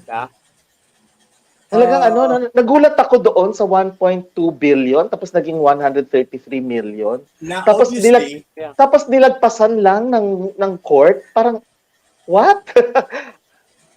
di ba? Hindi ko alam kung anong reasons na ipinakita ng BIR ha. Dapat kasi may reasons yan. Syempre, hindi na nilagay dun sa main decision. Pero dapat may reasons yan. Ano ang dahilan kaya nag-agree ang BIR na ganung kaliit? From 1.2 billion. Merong sinabi, di ba? Sa whereas clause, dapat nandun yan eh. Oo, dapat nakalagay doon eh. Yes, dapat i-explain doon na illiquid sila. Yung kanilang liquidity status is ang tawag namin dyan is yung kanilang current ratio o kaya ay negative, ganyan, or ibig sabihin mas marami pa ang liabilities nila sa assets nila. So, di ba? So, parang, and we can find that out if we look at the financial statements, current financial statements, yung statement of condition or balance sheet. Nakalagay dun sa current assets, current liabilities. Pag mas malaki ang assets kaysa sa liabilities, ibig sabihin, able to pay yan. Ganun lang kasimple yun. Yeah, above water. At saka minsan nilalagay din sa notes to the financial statements eh. Nilalagay din yung current ratio. Minsan nilalagay So I don't know kung nilagay nila yan dyan. At saka ito pa, dapat in-assure din sa whereas clause na dumaan yan sa evaluation board. Di ba? Nakalagay yan sa tax code natin eh. Nakalagay sa decision. O dapat nakalagay Okay, that sa compromise agreement, Jeep, wala sa decision oo, dapat. sa compromise agreement dapat nakalagay that the Hindi. four Nauna sila.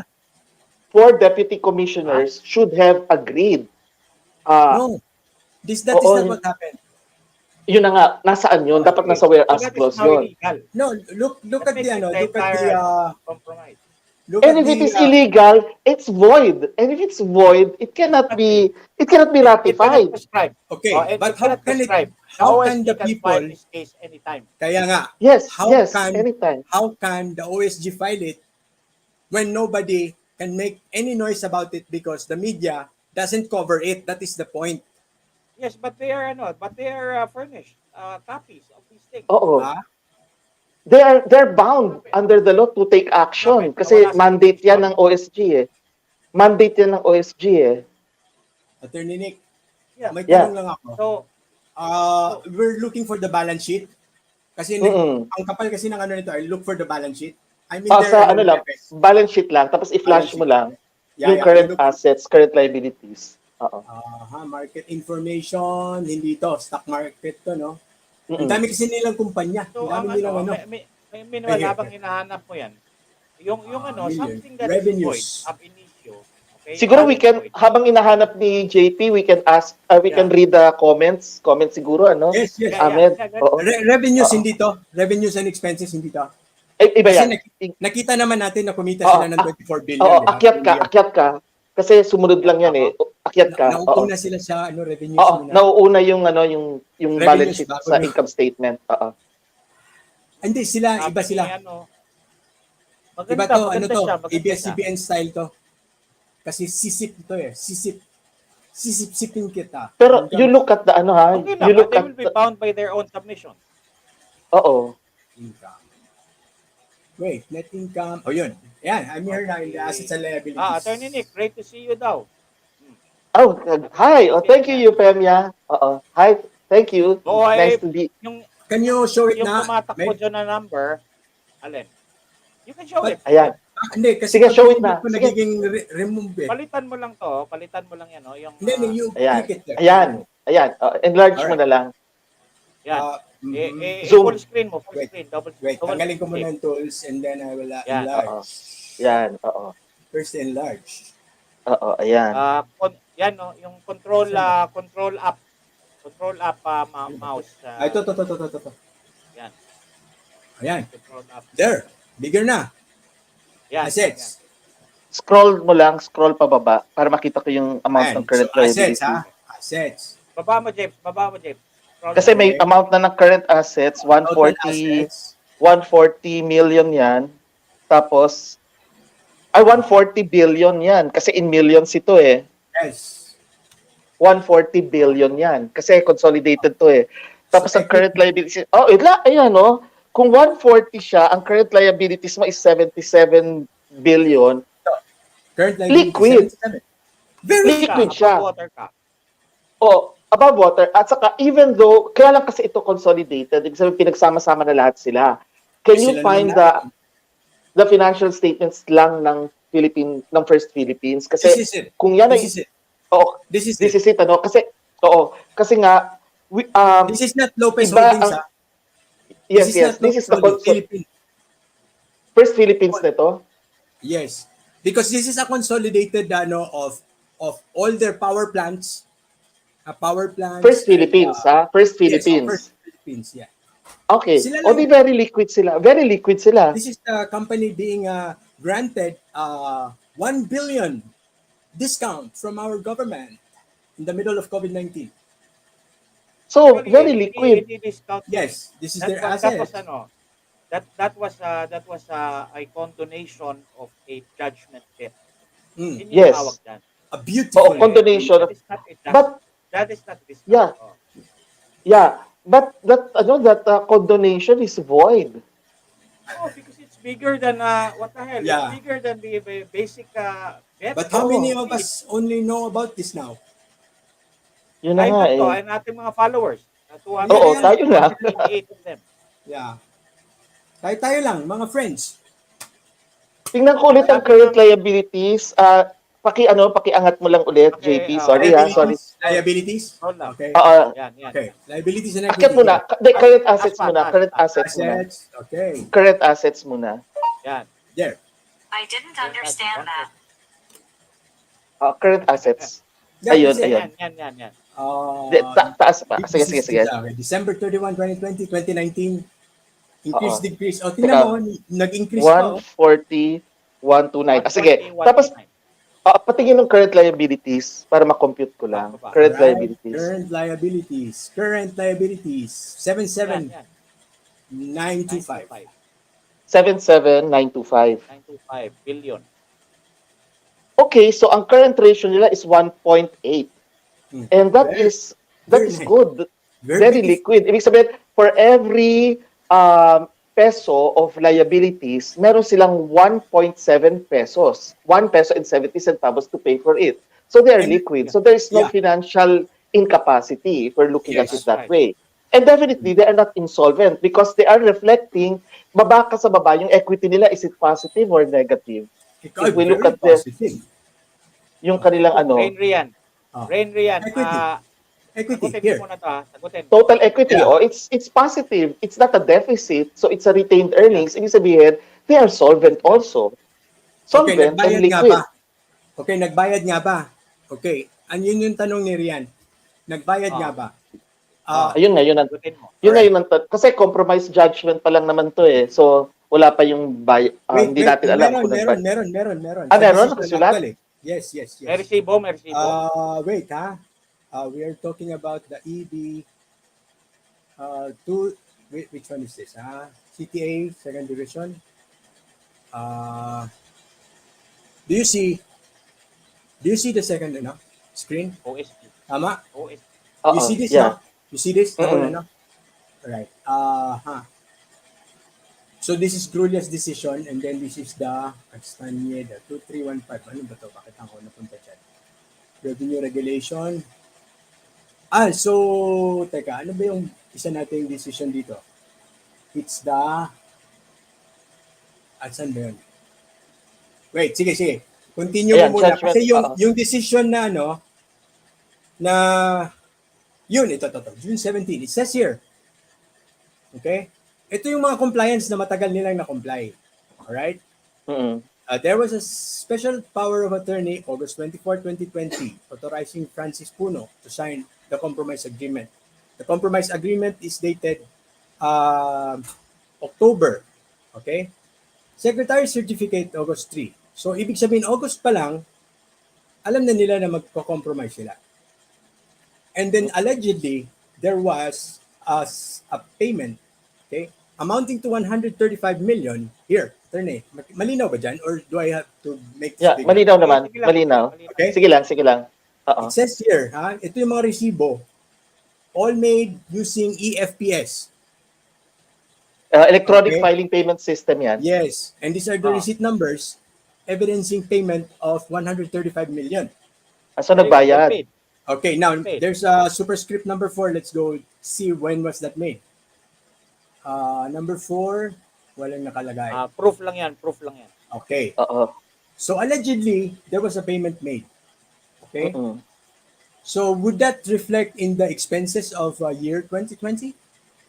If there was a payment made an agreement made in 2020 or Oh yes, dapat. 2022 sila nagbayad. No, kasi 2022. depends sila. Sa 2022, kasi dito ngayon sila nagbayad, dito re-reflect yan sa financial statement sila na nagbayad sila. Does it O say here? 2023 siguro. 2023. Yeah. They will Number deduct that. Sa filing nila ng 2023, tama. They will deduct that They will deduct that Yes. payment of tax as a deduction. Oo. Attachments, okay. 2020. Certificate of availment. Okay, there's a certificate of availment. Attorney, when do you use the certificate of availment? Dated March 22, 2022. So dapat, no? Amnesty ba yan? Ito yung babayaran nila? Oo, yun lang. Then, Yun lang when you say certificate of availment, what does that mean? Nag-ano na sila, When no? is used? nag-issue na ang BIR na nagbayad. Yun lang yun. No, when do Na you use nag-avail na ng compromise? You Oh, don't avail a compromise. No, no, You no, no. avail an amnesty. Wait. Yes, sir. Attorney Nick, go ahead.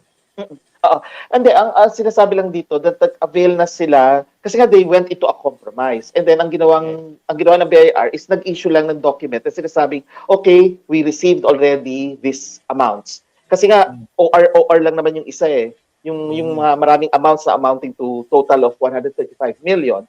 Pero ang ginawa ngayon ng BIR, nag-issue lang sila ng documents certifying na na-receive na nila yon. Yun yung sinasabing certificate of availment. Okay, so supposedly it was paid in before March, no? 2022. Yes. Oo. No. Dated. Oh, tama. Dated. Kasi Yeah, yung before dated March. Before, yes, Okay, yes. before March. But probably within the month of within the year of 2020. Tama? Oo. Hindi, not necessarily. 2022.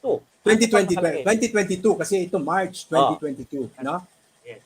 Oo. Hindi na 2022. So this should be in the first quarter FS of 2022.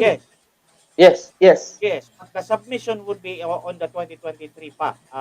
Yes, April. yes. No, but Yes. meron yan silang quarterly disclosure. Ganito yan. Kasi kung parts of it were paid December, let's say last year, 2021, then it will fall under The filing on Hindi. 20. It means papasok siya sa 2021. Pero i-report siya sa 2022. Yun naman sa first quarter, pag nagbayad sila before March, papasok siya sa 2022 pero i-reflect siya sa ITR ng 2023. Hindi mo pa makikita yan, Jay. Hindi mo makikita rito. Sa Hindi mo quarterly? makikita. Hindi mo makikita kasi quarterly disclosure nila. Kasi unaudited naman yung kanina mga quarterly eh. Ang audited lang yung yearly, yung annual. So hindi siya lalabas sa hindi natin siya makikita even in the second quarter. Malamang hindi siya ma-reflect pa. Alright, so yun yung judicial compromise nila na napakaganda, no? Ang tanong, ito bang 600 million, is it also erased? Lahat na. Kasi ano yung amount na pinasok dyan sa judgment na yan, yun na yun. It erases everything and replaced by the 135 million. Taxpayer to pay delinquency interest amounting to 602 million. Okay? So nung Yun yung finding court. Galing to sa court. Sa court. So it says there 602 million. So and then nag-whereas pa sila dito. And then they go to their whereas on August 7, 2020, an amended compromise offer improving the initial amount to 135. Kasi ang unang inoffer was 130. Lower. 130. So dinagdagan ng 5 million, nagpumahog na si BIR. Grab na nila yung opportunity. Kasi 130 yung unang inoffer, hindi nila. Dinagdagan lang ng 5 million, kumagat na. Okay na. Plus 5 million. Go. Ganun. Okay. So now we have so many questions about the validity of this compromise agreement. Okay. Diba? Now, yes. So ito yun, ang lilinawin ko lang, the 600 is gone. Tama? All the penalties are gone. Ito na lang yung i-era yung 135. Kasi yun lang yung binayaran nila eh. Okay? Yes. Okay, equity fund, okay, and then, Section 5, authority to enter, and then full and final settlement. Yung NEB. Right? Yung NEB. This approval of this agreement by Honorable CTA and Bank. In the event that the agreement is disapproved by the Honorable CTA and Bank, parties agree to a curing period of 60 days. Pwede pa pala yung disapprove. Pero ito, hindi na siya din-disapprove kasi in-approve na, di ba? So, Honorable CTA and Bank, after it is rectified or corrected by the parties. The amount is already paid. Nag-agree sila na pag din-approve ng CTA, yung kasi unconscionable, ganyan, they have 60 days to correct. And then they sign. And then this is what the court now says, no? A review of the subject judicial compromise agreement as well as documents submitted by the parties in support thereof shows that the same is in order. To be specific, FPH paid a total of 135 million or 47.93 of the basic tax as per decision. Okay, so decision was still being used as a basis, no, and obtained the approval of the NEB. in accordance with Section 204 of the NIRC of 1997 as 1997. amended. Oh. Moreover, it has been validly executed by the parties and the terms and conditions specified therein are not in contrary to law. Morals. It is. Good customs, public order and public policy. We are no longer going to collect taxes. It is inconsistent. Thus, this court finds the same to be in order. A compromise is a contract between parties making it a reciprocal concession, blah, blah, blah, blah, blah, blah. Moreover, a compromise agreement intended to resolve a matter already under litigation. Oh, so under litigation pala yung Judicial category. compromise. It's a judicial Oo. compromise. Having judicial mandate and entered as a determination of the controversy, it has the force and effect of a judgment. It Yep, transcends that's its identity as a mere contract between the parties, as it becomes a judgment that is subject to execution in accordance with the rules of court. Thus,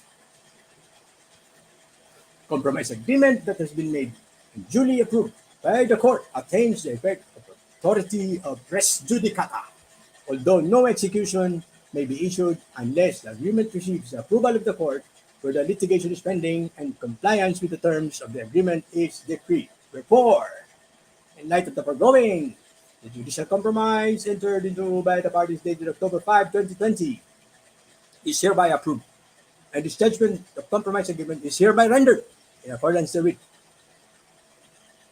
Yun po ang ating... Oy, si Erlinda, uy na pala yun. Wow. Okay, so Oy, si Grulia hindi pumirma, ha? Ano, Siguro niya hindi pumirma. Hindi kasali. baka nag-retire na yung Grulia. Baka nag-retire. Hindi pa. Hindi, ibang ano ata to. Kasi I think this is just half of them. Unbank to, unbank. Unbank na, unbank. Sila na to lahat? Oo. One, Yeah. two. Unbank na sila, oo. Oh. So si Grulia malamang nag-retire na. Baka nag-retire na si Grulia. Or maybe, yeah, maybe hindi siya Oo, nag-retire na yan. Oo. Ayan. And then si Roman Del Rosario. Okay. Yun. Pass. So, mga nieces. So this is just dated June, ha? June 17, Yeah. 2022. Just, wala pang... Just a while ago. Oo. Wala pa. Just a while ago. Just a while ago. Oo. And Recently. yung record, as far as the case records will show, ay huling natanggap ng OSG July. Tama? Oo. Ito. Yes. So, last July. month lang. So, pwede pa talagang habulin to ng OSG kung may magingay. Kung may magingay. Meron. Kung Oo. Interesado din siya. At Oo. ang problema nga natin dito, as our theory of communication shows, para umingay sa consciousness ng ating mga ng society, kailangan Oo. hindi. Kailangan may umulit within 24 hours. May pumick up Oo. na another Oo. source, and then the people will hear it again, and then it becomes viral. Okay. So, as long as Sige. no one will pick us up, goodbye issue again. So, Silence. dapat isulat natin yan sa mga SOCMED accounts natin para alam nila within 24 hours, di ba? Oh, yeah. Mm-mm. Yeah. Yes. Kasi if there is no ingay, nothing will happen. And At they can dapat just, i-share itong natin, itong discussion natin ngayon, yeah. itong video. I-share This is ito very ng mga informative. nakikinig sa atin. Yes. What course, about, that's- what about, and authoritative What about, because you have attorney Nick. Alin? yeah, of course. And very authoritative. Ah. Not just informative. Ano kasi dito? Ano kaya kung sumula tayo sa OSG? Meron na bang OSG? Yun yung tanong. Meron na. Meron na. Sino? Si ano yan? Si, dito, yung friendship ni Sharon? Yung BOJ. Menardo Guevara? Si Maynard. Yung BOJ Oo. dati. Oo. Oh, this the English one. Yes. It's a very good English speaker. Yun. So, kaya kailangan Ano natin kaya? magingay. Oo, Yes, okay. This is the correct number. Palampagin. CTA 667 2266 2267, Yeah. and the original case is 8891. Here. This is Yeah, the I can get that kasi meron naman downloadable naman yun sa pati yung very history. easy. Nasa Very easy to CTA download. Yeah. CTA site nila, website. Oo. Meron Okay lang akong yan. mga questions dito na naka-star. Sige. Yes, Let's question. answer them one by one. Yeah. Sige. Okay. Sige. Inom lang ako tubig, ha? Attorney Nick daw. Inaabangan ko lagi ang FB posts nyo. Salamat ating guest kayo ngayon sa Luminous. Oh yes, kasi love ko naman ang Luminous. Nandyan lahat sila. Sana mag-live din kayo sa FB. Sige, sometime. Oo. Thank you, Okay. Maricel. Ito, si Luna. Yan. Ayan, Tanong po, kung pwede po sagutin kahit mamaya na sa tinatakbo ng discussion, may way po ba na i-revoke yung compromise ng BIR with Philippine Holdings? Kung yes, sino at anong ahensya po pwedeng humabot dyan? Pwede pa naman, di ba? Kasi dapat ipalitaw nga dyan yung sinasabi nga natin na it was a condonation of a judgment debt. Kasi hindi pa naman nagpa-final yon. So bakit nag-enter into a compromise considering it does not meet the requirements of the tax code? Na dapat financial incapacity. Hindi lang natin alam kung ano yung pinresent ng First Philippine Holdings sa BIR, kaya nag-agree ang BIR. Hindi ko rin alam kung bakit nag-close over lang dito ang CTA. Of course, we're not casting aspersions on CTA, and the BIR. Gusto lang natin malaman bakit nagkaganon. There must be a reason, and the reason should be valid. Otherwise, it's doubtful, and therefore, the OSG can file a petition for certiorari with the Supreme Court on the basis of lack of jurisdiction or excess of jurisdiction for entering into a compromise agreement that is without basis in law. Diba, no? Kasi kailangan issues of law and it's against the tax code. So, paano magkaganon, di ba? Ngayon, meron pang isang principle dyan na when something is on its face alleged to be null and void because it is completely wanton exercise of discretion by the BIR and also by the CTA, in this case, the CTA division, when it approved this kind of very unconscionable settlement agreement, pag null and void kasi yan, at may allegation na ganyan, on its face, malinaw na prima facie talagang null and void talaga. There is no prescriptive period. The 60 days will not even run. Yes. And it cannot also be ratified. That's right. A void agreement cannot be ratified. It's void from the beginning, meaning it's not valid at all. And you can question it 100 years from now. Yes, it can be questioned. If there is still a republic, if there's still a Republic of the Philippines. Yeah. And prescription does not apply against the state. Oh. That's right. Yeah. So ito. Susunod. Dapat hulin ng BIR. BIR yan. Ang laki ng deficiency. Baka may iba pa yan na natabunan. Dapat lang. Oo. Pero yun nga, I think... go ahead. In 2018, there is also something similar, sounding like this, involving ABS-CBN. Again? The sister company. Alam niyo, I wonder lang, bakit nakipagkita si CEO, President, yung sa Lopez's, sa ABS-CBN, bakit nakipagkita kay President Marcos? Di ba? Nagkaroon ng, may video na pinakita gano'n na pumunta siya, bakit siya nakipagkita? I don't know, bakit? That was before the SONA. 46 calls sino yan? Si Katigbak o si Lopez mismo? Si Katigbak. Katigbak. Oo, yung CEO, president nila. Oo. So hindi Lopez. Lopez. Galit na galit sila dapat kay Marcos and they question na naman tayo nito. Sabi yes. Galit sila pero nagpakita. Okay, napansin niyo ba kung anong hindi nagiging issue sa social media na sa lahat ng inaatake nila na mga programa sa SONA? Green energy or renewable energy. Anong kinalaman dyan? First Philippine Holdings is actually into that. Parang si Lauren pala. Okay? No, hindi lang. Si Lauren nagtatanim na ng puno. Ito sila is investing into solar windmills and whatever natural gas. So these people is actually earning money from itong billion na to is about our kuryente. Okay. Now, Ito Kaya hindi may nila tinitira yung programa ni BBM because they want to bid into that. Yeah. Get the Ito, franchise. totoo bang, may question si Maricel, totoo bang unappealable yung SC decision tungkol sa tax case ng Marcos Estate? Matagal ng final and executory yun. Matagal na. In fact, na-collect na nga yung mga properties eh.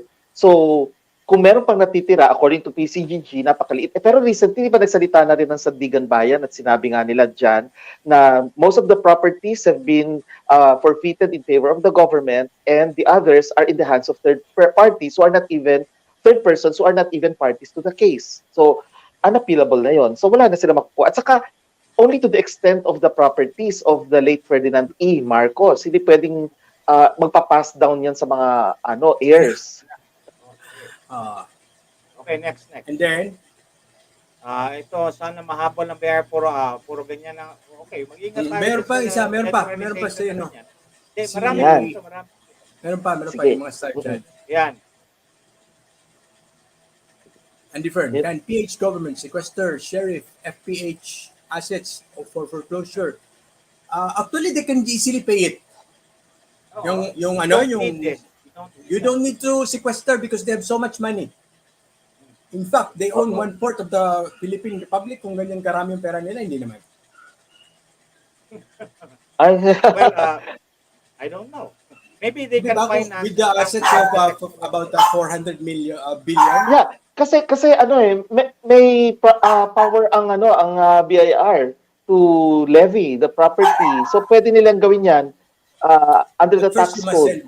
But first you must send the former commissioner in jail. Tama? Otherwise, they'll be... That's a different usapan na 'yon. That's a different. Otherwise, their hands are tied with the former BIR No. commissioner's action. No, iba na nakaupo ngayon. No, not Hindi no, naman. hindi na, iba na yung nakaupo ngayon eh. So, So, pwede whatever i-reverse cases yung- will be filed. Yeah, of course. Kasi administrative body yan eh. So, it can reverse everything that the previous one has done. So, at kung sakaling magkakaroon ng liability yung previous commissioner, it will be a separate and independent case. Different from this one. Kasi ito ay collection. Yun naman iba yung cause of action. Question, Attorney Nick. Kain mo. Ay, okay. Ito, attorney, yun, verified ba? Ay, oo naman. Yung pala yung Gcash. Yes, it is. Yes. Oo. Oo. Okay, next. Okay. Si Andy Friend. So, any entity can simply violate tax laws, wait to be flagged, wait until government files a case, drag litigation process, file appeal, wait for national crisis and bargain liabilities. Ganda. It seems ganun ang nangyari. Oo, it seems ganun ang nangyari. Smooth. Yeah, because it will set a precedent, di ba? Ang mangyayari tuloy, people will have that notion because of what happened now, they will and follow the same line, di ba? Yes. Next. Smooth. Ayan, Pilay Parazzi, sabi niya, naaawa naman ako kay PBBM. Naghahanap ng paraan para makahanap ng pondo para magamit ng government niya to finance the projects tapos ginaganyan ng mga oligarchs. Yun. And surprisingly, hindi ito lumalabas sa media nga, sa mainstream, di ba? Oh, hindi. Oo. Sa atin lang ito lumalabas. Oo, dito lang. Alam nila. But, Alam nila yan. Alam nila. Oo. So, ganito. Yeah. So, ganito. Hmm. Ang tanong ngayon, Ascar, ano ang pwede natin gawin? Oo. Yeah. Well, pag sa social media, yun nga, we share this video and then we talk about it more so people will pick it up. Kasi once a lot of people talk about it na and share it, ma-force ang government to look into it. And to show us kasi ito they have to show us kasi nga it is final na nga assuming no, granting that it is valid, that the judgment on the compromise is final, and therefore the people have the right to know how it was arrived at, not just yung pinakita kanina kundi yung basis kasi it has to follow the tax code na kinakailangan merong financial incapacity to go down to the extent of compromising it at 40% or 44, may nakita pa. More than. Oh, 77. More than, oo. Yun na nga eh. So, why? Why did it reach that level, di ba? The people has the right to know. Yes, and teka muna. Di ba ang constitutional law tayo? The Congress is the imposer of the tax. Di ba? It's Yes. Congress that imposes the tax. Yes. Laksan mo If konti the- yung if- mic mo ba? Mic mo up to konti lang. Mahina. Hello. Yan. O yan. Yeah. Better. Yeah. If it's Congress that is the imposer of the tax, ibig sabihin, lahat ng tax natin, ang Congress ang nagdahilan yan. Taga-kolekta lang tong BIR. Yes. So, wouldn't have Congress some kind of oversight supervision over the BIR that it can actually call it to the forum and interrogate them about this I think meron. Yeah. di ba? I think meron. May Meron. I oversight. think may oversight. Yeah, I think meron yan. Lalo na yung Blue Ribbon Committee. Di ba? Exactly. Kasi may mga provisions sa tax code I think as amended na, no? Kasi nabago na nga ng Ay, create law wait and lang. train law. Mm-mm. Mm. So I think Sige lang. meron. Go on. Oo. Yan. Hindi, So may habang nag-ano lang. oversight. Ito, titingnan ko Attorney rin Nick, Pwede tayong mag-lobby sa isang congressman to ask about this. Pa-imbestigahan But to. surely, Oo. surely ang Makabayan Block will not do that for us. Will not. Oo. Makabayan Block are with the Lopez's With at them. this point. Yes, in fact, they are the ones who started. I mean, who immediately filed nga the bill renewing For daw franchise. when there's not. Franchise. Oh, when there is nothing to renew, di ba? It means granting a new franchise. Meron sila yes. renewing. So in cahoots yan. So not the Makabayan Block. Attorney, hayaan mo na Yes. kasi bata pa yung congressman nila na si Attorney Ahmed, sabay tayo. Raul! Sira ulo? Anyway, Si Raul. Attorney, Yan ba yung, flash ko yan ba lang. yung sira ulo? Raul! sira ulo? Oh. Okay. Ayos. Attorney, ito yung sabi nila Yeah. in the year 2020 nung naka-flash dito, no? Oo. Ito yung mga nire-recognize nila ng mga payables as of 2020 when they entered into the compromise later that Okay. October. Oo. So sabi nila dito na meron silang deferred tax liabilities na nag-decrease pa by 725 from 4.5 billion. Marami pala yun dati, no? To Oo. 3.8. Bakit kaya nag-decrease, no?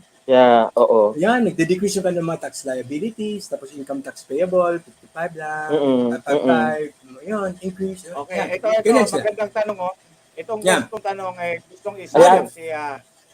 isalang si Attorney Nick para mapako. Saan? Sige.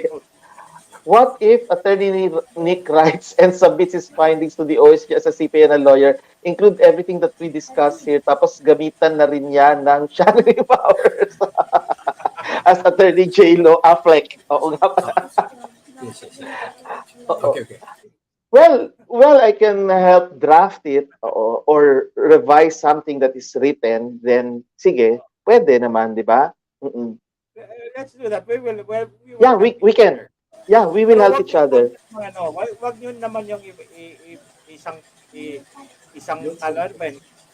ilagay sa sangkala si Attorney Nick na mag-isa. Samahan namin. Siya pala Oo. Correct. Tama. Going back, let me just add lang Attorney Ahmed, kasi may nakalagay sa Title 12 ng Tax Code Oversight Committee.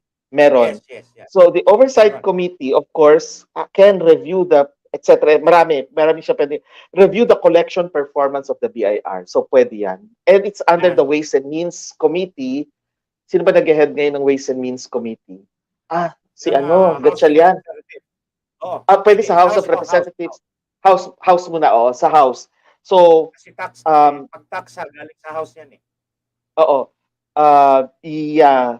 Hindi, kasi dito, the Oversight Committee is composed of the chairpersons ng dalawa, the Senate and the House. Alright. Plus 4 additional members to be designated. So, ang sa Senate kasi si Gatchalian nata, tapos sa House hindi ko lang alam kung sino sa House. I don't know if it's Salceda pa rin or somebody else na. Okay. So meron pala, tama yung meron. ko. Okay. Tama, may oversight committee. So we can also, in addition to sending the letter to the OSG, copy furnish the oversight committee or vice versa. Yeah. Maybe the oversight committee then copy furnish the OSG, di ba? Pwedeng ganun. Yeah. May tanong dito si Maligaya. Ay, teka muna. May advice siya kay Attorney Nick. Bukas na lang ha, ang GCI. So, thank you. Okay lang. At least verified international bukas na. No problem. No problem. Thank you. Anyway, Ang tanong salin naman mo niya rin sa ako akin, ha. ano daw Ligaya, ang sali branch ng ako. Yossi ko? Huwag mo na ako manood, konsintihin, baka mamatay. Baka Okay, awayin tayo. wait lang. Habang nag-uusap sila, ifa-flash ko lang yung mga properties and what are these Ayan. companies that we are talking about para alam natin saan Okay. ang gagaling ang mga taxes na hindi na mahiwagang nababayaran. Okay? Okay. Sige, habang usap Ah, tayo sa mga sige. questions. Yung I'll iba just pang questions. Iba pang slowly Oo. bring it questions. up. Mayroong comment si Eleanor Marquez. Close naman kayo kay Secretary Trixie. Ipabulong nyo na lang kay PBBM. Okay, si BBM po, hindi siya directly Law relevant dito enforcer. kasi BIR muna tayo. Oo, BIR muna BIR tayo. muna. Oo. Tapos, True Yeah. sumbong natin yan channels. sa Oversight Committee ng Congress kasi Yes. Congress oversees BIR in some of its Yes. function. Mm-mm. And then at the same time, if we can prevail prevail on the OSG, then the OSG can file a certiorari case Mm-mm. contesting the validity of the compromise agreement. Yes, yes. Tama. Oo. Uh, Kasi Attorney it's Nick, it's it's ano there's nothing to be preemptive naman kasi President Marcos cannot of course just act on this by himself. It has to come from the Because citizens. it's a court, Yes, it is a court yes, decision. it's a court decision at saka only the citizens can bring it up and raise it up with the legislative, copy furnish of course, the The OSG. OSG, Mm-mm. yes. Yes. Attorney Nick, meron na akong gustong i-point out Mm-mm. dito sa report nila na to in 2020, no?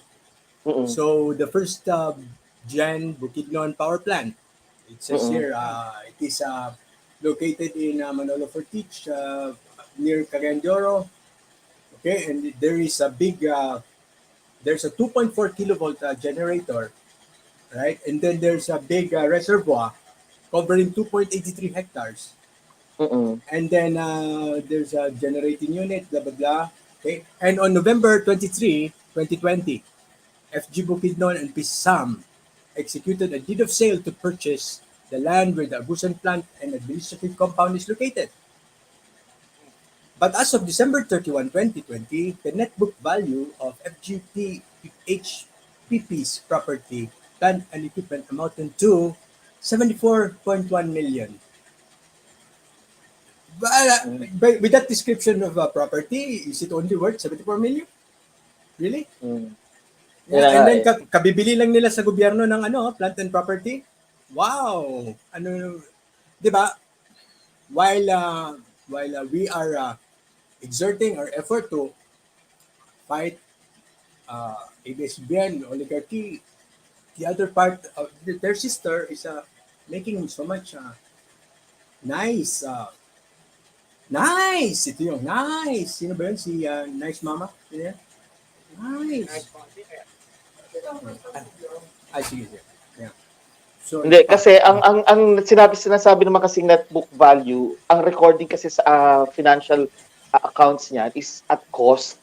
Ibig sabihin, hindi yung present market value, kundi yung cost when it was purchased or acquired. Kaya siguro ganun kababa yun. Yun. So, these Siguro are all nga. the Siguro nga. properties, yeah. Mm-mm. But yun. So, they're wind projects, hydro. So, May tanong si Lauro. If that hmm. may be considered a misfeasance, anyone can file a case with the yes, of course. Anyone Yes, can yes, can yes. file. But it will be against the former commissioner and probably the NEB. Yan yung Yeah, kakasuhan dyan. yes, yes. Mm-hmm. Yun. So, these are all Rockwell, land, power, and then this first Philippine Industrial Park is this Mm-mm. malaki to. Dito to sa Metro Manila. Mm-mm. And then other Okay. properties, yan. Ipopost ko uli yung mga Gcash ng ating mga brothers dito. Ayan. Ah, Yan. okay, Yan. thank you. Ba, meron pa silang PCI Aba, share. of course. Oh, happy birthday! Happy birthday, Ahmed! Kanino? Ayun, si Ron Jeremy. Yan. Attorney. Tingnan mo Oo. to. Happy So, birthday, Sir Conference. Alias Ron Jeremy. Parang kilala ko yan, oo. Ito, attorney. So, para makita natin na wala talagang basis to Oo nga. compromise because in 2020, sabi nila, there is Oo. no case, litigation, where the adverse determination of which would have substantial and material effect on its financial position. Oh, As a lalo result. na. Kaya nga, this is Yan. 2020. So, Yeah, so ibig sabihin, this was they just can before. pay. Yeah. So, Oo. wala talagang basis for compromise. Oo. So, yun. So, ibig sabihin, they're well capable of paying because any adverse decision, Here. which means paying the 1.2 billion plus the 600 million, will not have an impact on its financial Yeah. position and results of That's correct. operations. So, ayan, it's an admission. An admission. Ito pa nga yung So estimate it nila was 1.86. Oh. crazy. Crazy. How it Look, can ever happen? No? Yeah. look what they say. What is that? What does it say? That Maliit they, masyado. okay, they're saying that this is before the compromise, no? That they're looking at 1.86 billion in 2020. The Looking judgment at was only 1.20, 1.2 only ang judgment, ha? Yung last sentence ang tinan mo, nakalaga 1.86 yan yung combination ng 1.2 at saka 600. Yung last sentence, the management of the companies, based on consultation with their legal counsels, believes that the final settlement of the cases, if any, would not, again, adversely affect the company's financial position and results of operations. Meaning they are very well capable of paying the 1.86 Okay. billion tax liability, di ba? So, why enter into a compromise? And why allow it? Oh, why Why allow it? allow it? Oo. Why allow it? So yan yung yan yung Tanong dyan, malaking tanong. yan Oo. yung conclusion. No? Yeah. Yes, Kasi yes. sila mismo nagsabi that they can pay it. Oo. Yeah, it's an admission. And they cannot say it's just in the FS kasi FS are public documents also. Mm-mm. Yep. Oo. Kasi they certify to it eh. Merong management responsibility document na naka-attach dyan at nakapirma yung management dyan. That everything there, they are responsible for it. So, they cannot deny it. Mm-mm. Yun. Ito, sabi niya, Eleanor, mabuti ang ginagawa niyo, mga boss. Dahil mag-aalauna na, ay, yan, nagkakasundo na tayo. Ito po na, expose sa kalokohan nila. Sana soon makita na natin na magbayad na yung mga lobes pa ng bayan. Sana nga rin Yun po, na nga eh. my Sana. birthday wish is that. That is my birthday wish. Para sa ating bayan. Yes. Yes. Oo. So, thank you. Dapat lang. Alright. So, closing statements para, huwag na tayong mapuyat ito. Oo. Oo nga. Thank you Oo. ng Attorney Nick. Sige. Uy, thank you, of course. Thank you, mga kasama ko, mga co-hosts ng Tambayan, of course. Hindi nga tayo nagsasama-sama. At least spread out tayo, di ba? Para palaging tumatakbo ang Tambayan. Thank you, of course, kay JP Varela and, of course, si Attorney Ahmed Paglinawan for this great opportunity na na-discuss natin ito sa mga taong bayan. And happy birthday, Ahmed. See you soon. Okay. Sige. Thank you. Thank you. Okay. Ano tayo? Maraming salamat po sa mga nagbigay ng Gcash kina Attorney Bukas Nick. na lang. Bukas na lang. Bukas na lang yan. At saka kay JP, at maraming salamat sa pagdalo ninyo. Uulitin po namin to. We will invite Attorney Nick and maybe Attorney Trixie again dito para sama tayo. Uli. Usap-usap. Pag-aralan natin yung ABS-CBN na 2018. Okay. Baka pareho-pareho. Maraming salamat. Ano tayo? Thank rock you. O rock o malumanay? Rock.